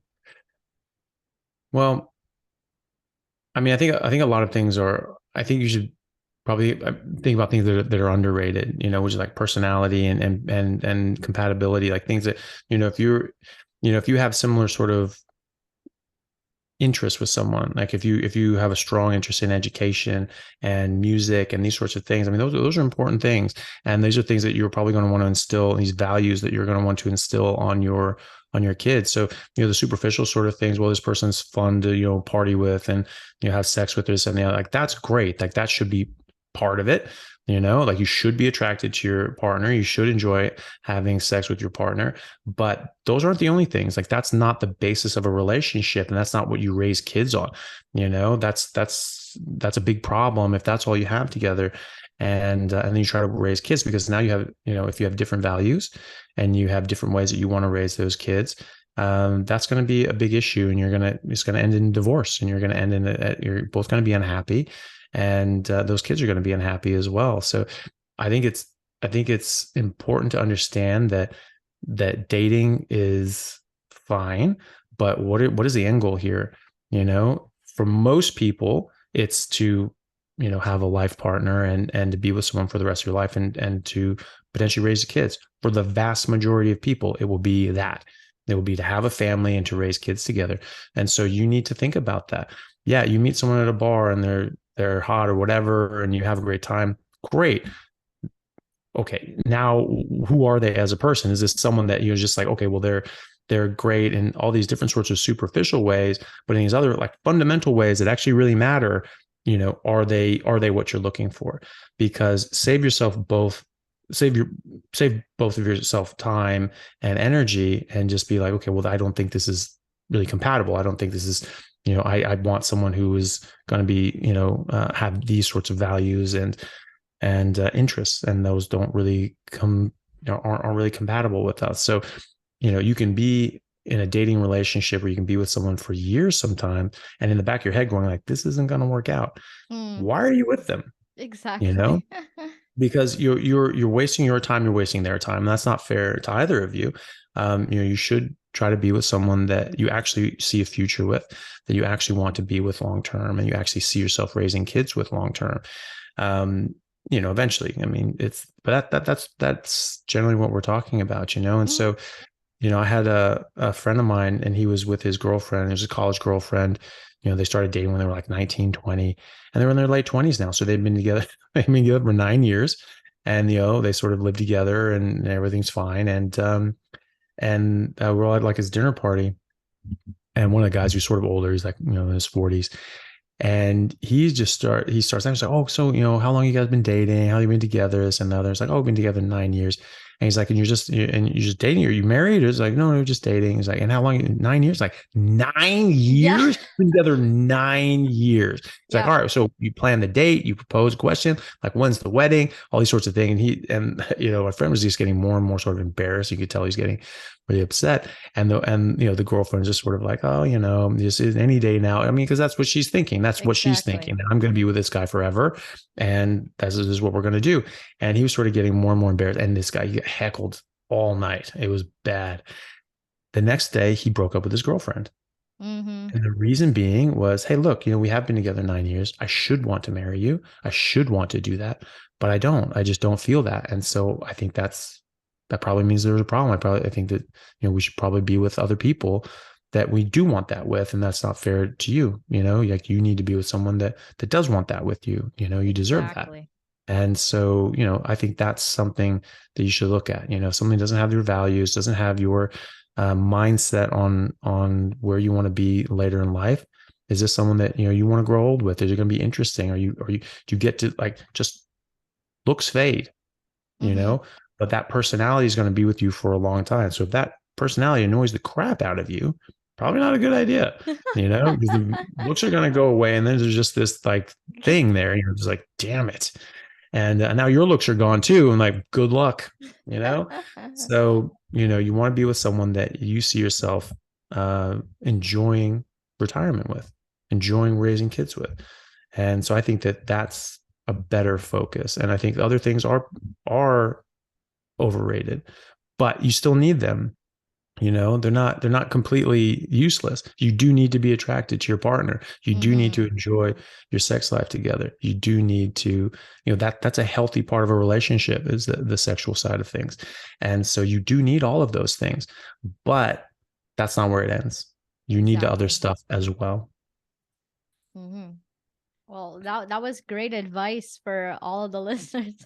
Good. Yeah, a lot of people, it's interesting too because they have come to me too, friends and family and all that stuff too, that have been with people for Mm, that long.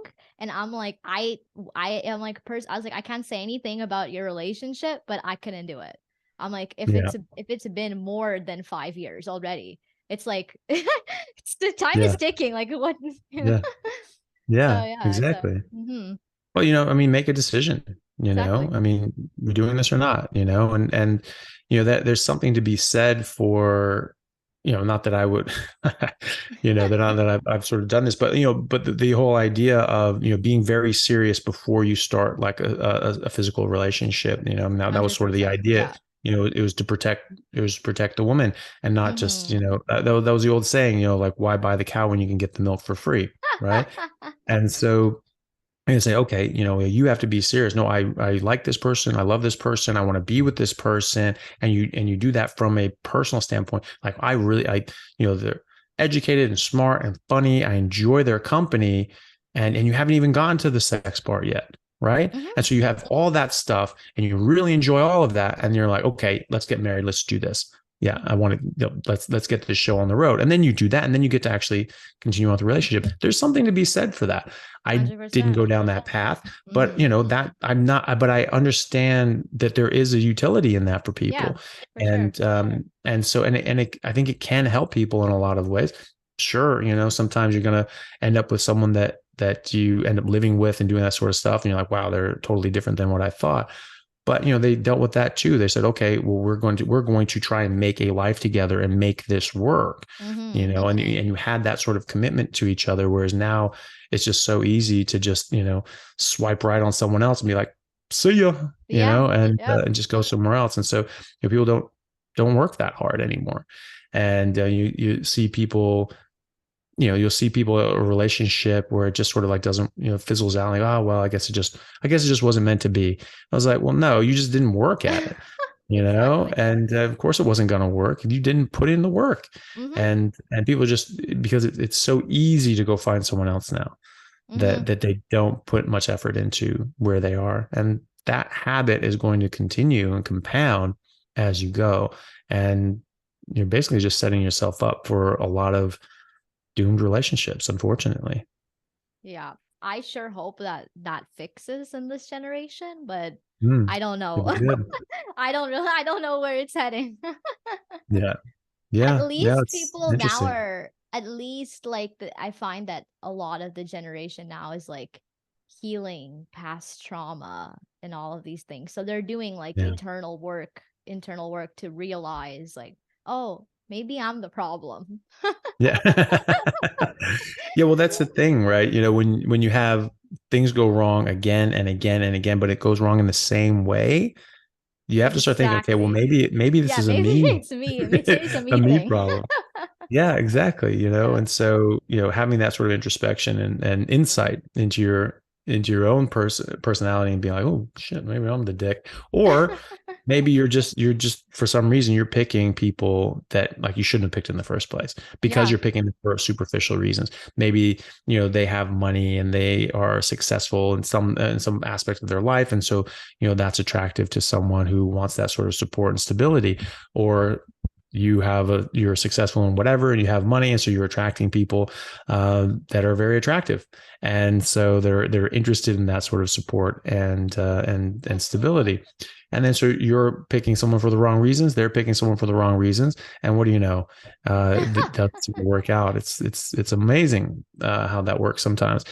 But there are people out there that you're going to be compatible with if you are honest with yourself. And if you're Mhm. honestly looking for a relationship and something that's going to work, then then you just need to hold out, and you need to understand that you don't have to just date the first person that looks at you nice and it treats you well. You can just actually hold on and say, okay, I want to know you better. I want to get to know you better. I want to figure out more about you. And then say, maybe that's not exactly what I'm looking for. And being okay with that. And being okay to be single and be okay to be on your own and just having your friends and doing your thing. And, it's okay. A lot of people look at relationships as a crutch that they need to be in for emotional support. Mm-hmm. Um, that's a very dangerous place to be, because you're going to end up, going into relationships that, if you were in a more stable and happy place in your life, you probably would never go down that track. It's like, is this someone that you would leave someone for? Like, oh my God, they're so amazing. Like, even if I'm dating someone, like, okay, you need to make arrangements or something like that. Or is it because you're just lonely, and you want someone who's there for you, and you want someone who has, and you want, to get laid off, and, something, but that's not actually, like, you like this person a lot and you think that they are going to make a good partner. Mm-hmm. That's something to think about as well. 100%. Very well said. And now, before we leave to wrap up, Mhm. do you have any words or advice for any of the listeners out there? It could be anything, anything at all. Oh goodness. I mean, I think that for a lot of things, obviously eat meat, don't eat plants. That's a good one. But I think for the main thing is that there's so much misinformation out there, and there's so many people that are trying to mislead you and sell you something, or just control you in one aspect or another. It's really important to think for yourself. It's really important to go through, see what I have to say, see what the evidence that I support, because I put links and references in my videos, and you should check them. Mm-hmm. Make sure that I'm not missing something, and then watch other people that have a different opinion, that have a different view, and supply different evidence, and look at them and see, and look at their evidence and check their evidence. Always check their evidence, especially theirs, because it's crap. And and then see what you think. And you may agree with me, you may agree with them, but at least you're well informed. Mm-hmm. As John Stuart Mill said, if you only know your side of the argument, then you don't know much. If you haven't heard the other side of the argument in its most compelling form, then you don't even know what the argument is. You've only heard a version of the argument that is easier to beat, a straw man, right? That's what they call a straw man. They make this caricature of the argument and say, oh, well, this is what their argument is, and this is why it's wrong. Well, no, that's actually not what the argument is. The argument is very different. And you're just making a bastardized version of that so that you can beat it. But in fact, you don't have the right argument to beat it. So you need to hear the most convincing version of that argument, and then you need to think for yourself and see what's more compelling, and then do the research. Look into the history. Look into the Seventh-day Adventists. Look into the fact that in 1977 the USDA said that cholesterol caused heart disease, but that the guy who was in charge of the USDA and who published that report was bought and paid for by the sugar companies. That's a historical fact. The Journal of the American Medical Association published in 2016 actual internal memos from the sugar companies detailing how they paid off 3 Harvard professors, among others, to falsify and publish fraudulent studies to make it appear as if cholesterol caused heart disease when it's really sugar. And one of those professors was named head of the USDA, and he who authored and published that publication. So this is something you need to know. You need to look into these things. Don't just believe what you've been told. Don't just believe things because you learned it in school or because a doctor told you. Even me. Look it up. Find it out. This stuff exists. It's in the literature. It's in the published peer-reviewed literature, and anyone can look it up. So look it up, do your own research, think for yourself. And if you do that, you're going to be much, much less easy to manipulate and control. Wow, well said. That's awesome. Yeah, definitely. That's one thing, is just like, in general, all information is out there. People just need Mhm. to find the sources. And it's interesting to, like, Yeah. cuz you're a doctor as well. Easiest thing is when I send people, they're like, "Where did you get that from?" Yeah. Link. Yeah. Immediately the credentials is just it's just one Nice. of those things. Yeah. Yeah. Well, it helps, but it's information is information, and it's either Yep. correct or it's not. And 100%. so there are doctors that completely disagree with me, and I Oh yeah. disagree with them, and that's okay. That's But we fine. should Yeah. we should be able to talk, and we should be able Hmm. to talk about it and present our evidence and discuss those details. And I can tell you, it's people say like, oh, do you get a lot of pushback? That must be difficult from the medical community.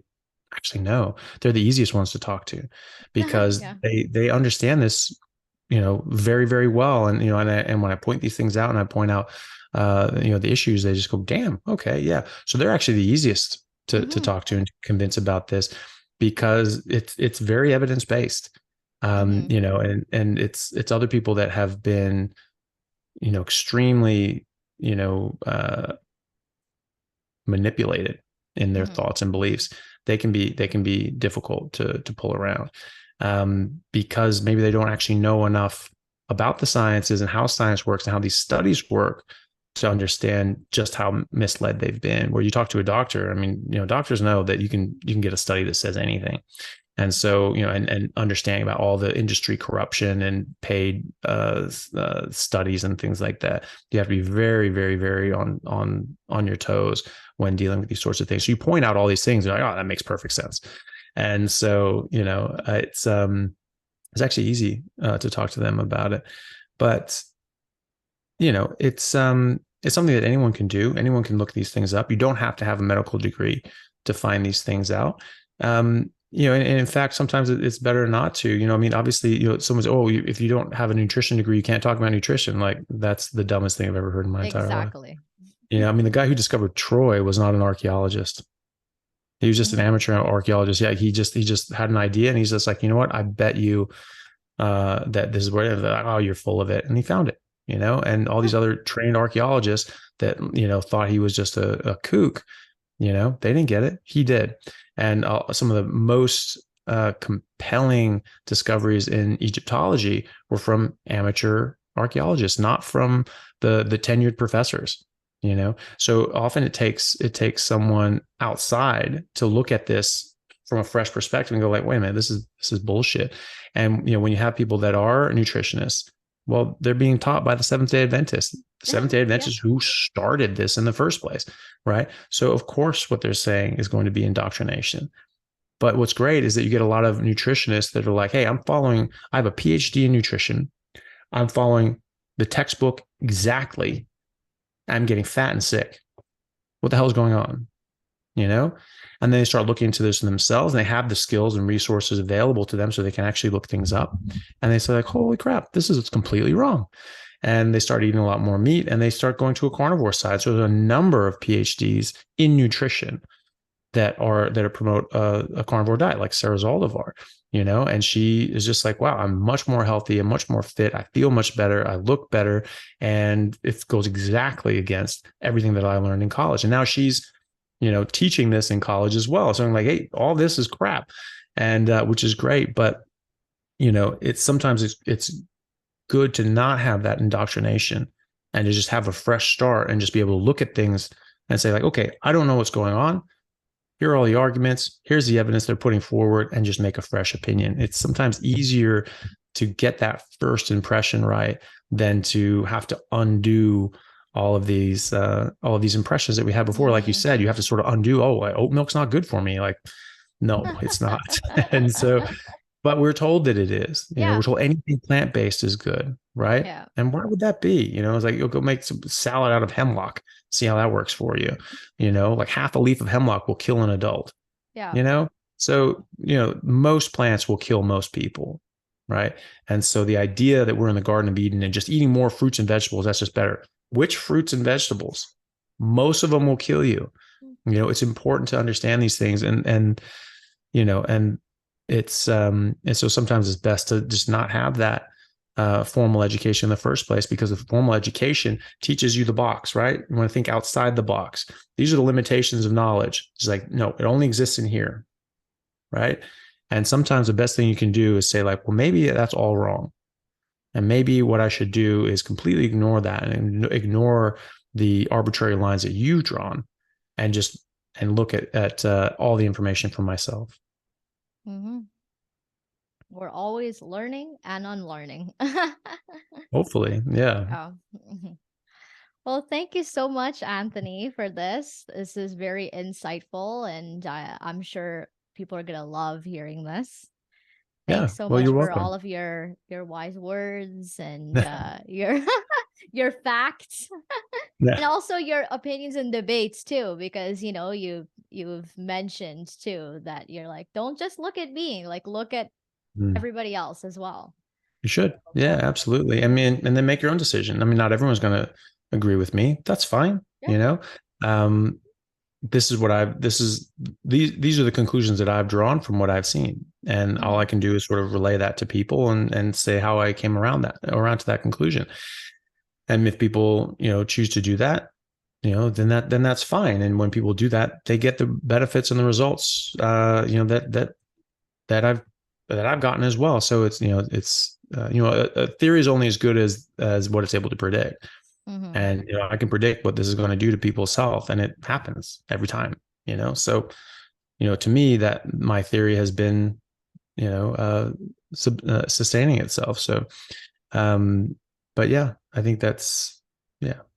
I think it is important though for people to sort of come across, come to their own conclusion. Just because, it I think it's a good working definition of being open minded to realize and recognize that two people can look at the same information and intelligently and honestly come to different conclusions. Hmm. And obviously, because we're going to have different backgrounds, we're going to have different knowledge bases going into that. And so we're going to see that and just go like, well, based on my past experiences, I still think X. And the other person is going to say, ooh, actually, I think Y. That's okay. And you can have a discussion. Say, well, this is some more information that I can bring to the table. And the other person will say the same. And you can have a reasonable debate and discussion. That's how it should work. Right Yes. now, everyone's just like, you disagree with them, it's because you're a monster and because you have bad intentions and you're an immoral, racist for some reason. It's just like You're it's canceled. just silly. Yeah, exactly. You Yeah. disagree with me, I'm virtuous and pure. Therefore, if you disagree with me, you're not virtuous and pure. It's not that we just have different understandings of a situation. It's that no, you're a bad person. And so, and it's even getting that into nutrition. Like you're not allowed to eat meat or else, they're saying that eating meat is racist. Literally, people are saying that now. I don't know how they get these stretches, but like when they say this is just like if you eat meat, it's because you're somehow oppressing people. Like, where did you get that crazy idea from? And they're trying to manipulate these things in ways to manipulate you. And that's what Hmm. it is. They don't want you eating meat for some damn reason. Historically, it used to be because of oppression. The British would do this during the British Empire. They limited meat supply in Ireland and India, and even to their own peasant classes in England to keep them sick and oppressed and easy to control. They're not going to be like healthy and robust, big bastards that like grew up to be 6'6" and are like, you know what, we're being oppressed. Let's go do something about this. No, they're sick and easy and easier to control, right? In ancient Egypt or ancient Rome, people talk about when people get sort of rebellious, they would bring out bread and circuses. That's what people say: bread and circuses, bread and circuses. Well, the other side of that is that they don't tell you is they also cut off the meat supply to the city, right? So they cut off the meat supply, and then they gave them a whole bunch of bread, and then entertained them with shiny, flashy lights, right? And that was able to keep them sort of oppressed and a little more sick and like, ugh, don't really feel great. All right, I'll give up on my dreams. Who cares? And that's something that they've been doing for a very, very long time. And we're seeing it again, saying that you're not supposed to eat meat. It's bad for you. It's going to kill you. And then people are like, well, no, that's complete and utter bullshit. And they're like, all right, well, it's going to destroy the environment and it's racist and all these other sorts of things. And it's like, this is weird. And now that's not working either. And so like a whole bunch of slaughterhouses in America just burned down mysteriously last year, and 1,000 egg ranches burned down last year. Somehow, I guess they all had sort of faulty wiring or something like that. Bullshit. Someone is doing this, Hmm. and that is not a coincidence. You don't have 1,000 different egg ranches burned down just by accident. That does not happen. That's statistically impossible. So Hmm. there's some sort of weird concerted effort to stop people from eating meat. The Davos people, the WEF, all these people are saying we have to get rid of meat, get rid of meat, get rid of meat. And yet there are pictures that are leaked from their conferences of their meals, just plates full of meat, right? So, it's a do as I say, not as I do. They want us to be oppressed. They want us to be sick. And this just goes hand in hand with the pharmaceutical industry and everything like that. We feed people crap, we get sick, and they have the medicines right there and ready for us to go. Like, how convenient, So, but if you want to get your own independence and you want to be free of this and you don't want to be sick in the first place, you just eat food, you eat what you're biologically supposed to eat. And then you don't have these diseases in the first place because they're not diseases, they're toxicities. Mm-hmm. Toxic buildup of a species inappropriate diet and a lack of species specific nutrition. So too many plants that we're not designed to eat and can't break down properly and safely, not enough meat that we get our nutrition from. And that's what it is. It's malnutrition and toxicities. And when you recognize that this is an exposure and malnutrition relationship, it changes medicine on its head. It flips medicine on its head. So you remove that exposure, and now people aren't getting exposed. It's like lead poisoning. You have someone who gets lead poisoning, they get sick. They get sick in a lot of ways. You may not recognize that that's lead poisoning. Now we sort of know the signs, like, oh shit, actually, I think that person has lead poisoning, right? But it can show up in a lot of different ways, and you may not notice that. In ancient Rome, they all had lead poisoning because they were using lead pipes. And for generations, they were like, oh gosh, I guess this is just normal. People just get sick and have all these different problems. Or maybe there's a plague. But then they're like, no, actually, we're getting sick from these pipes. People that are drinking water from these pipes, they're the ones getting sick. So they get rid of them. But now we're in our ancient Rome with lead pipes. We're not realizing how sick we're getting from the food that we're eating, from the plants that we're eating, from processed carbs and seed oils that we're eating and sugar. And we're getting sick and it's harming us. It's not a disease. Diabetes is not a disease. Crohn's is not a disease. Rheumatoid arthritis is not a disease. Multiple sclerosis is not a disease. Most cancers are not a disease. They're metabolic toxicity relationships. You're exposing yourself to something harmful and bad things are happening. And the best way to deal with a toxic exposure is to remove the exposure and let your body get on with it. There is such a thing as damage done. Sometimes you're not going to come out of it. You can't come out of the tailspin. However, you're certainly not going to come out of it if you don't. And the best thing you can do is just get rid of this stuff, get rid of the exposure, and start eating what you're supposed to eat and living your life the way you're supposed to live it. And we'll go back to being actual healthy people like we have been for thousands of years, hundreds of thousands of years of human existence. And that is something that we are seeing vanish in front of our eyes.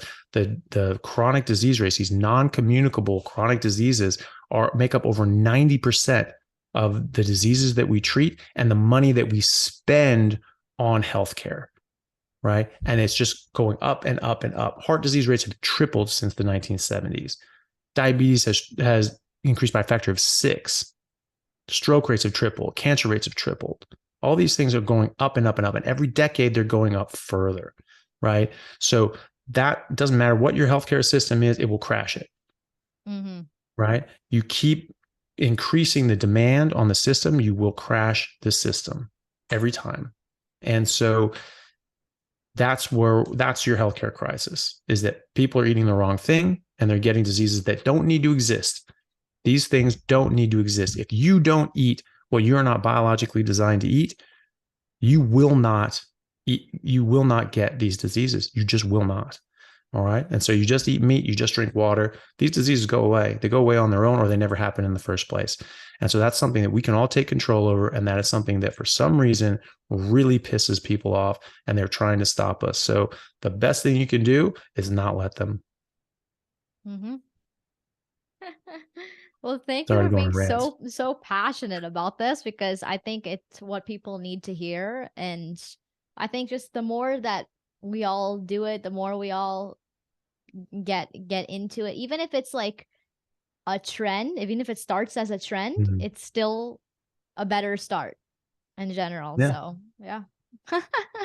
Well, absolutely. Yeah. It's got to start somewhere, and people have to see these results and try and get interested enough and have, conversations like this and people like yourself putting it out there saying, hey, I feel better. I'm doing better. Exactly. These people are doing bebetter. And why don't you try it? And people are going to get inspired by that and try it. And that's why I started, podcasts and things like that, because, I think this is important, and I see it help people, and the more people that know about it, the better. Mm-hmm. Definitely. Well, thank you so much. Where can people find you? Yeah. So my main things are my YouTube channel is just Anthony Chaffee MD. So Chaffee spelled CHAFFE. And Instagram's the same. So Anthony Chaffee MD. I have Twitter, which I don't use as much, but I'm trying to use a bit more because I keep getting told I should. And that's just Anthony_Chaffee. And then my podcast is just called The Plant Free MD, as you can probably guess from from today's conversation. And yeah, and then I have other sort of social media things in there, but those are the main ones. And people can find others from there. Amazing. Well, thank you so much, Anthony. This was an awesome conversation. Learned lots of new things too. And Oh, also good. got out of like, I'm like, okay, now I can know too more about, even just like what you do externally as well as not just internally. Oh yeah, Yeah. thank you so much, and hopefully in the next few seasons I'll have you come back on sometime soon. Yeah. No, that'd be Yeah. great. No, thank you very much for having me. It was a pleasure. All right. Well, thank you guys so much for watching. I will see you guys next week. Bye.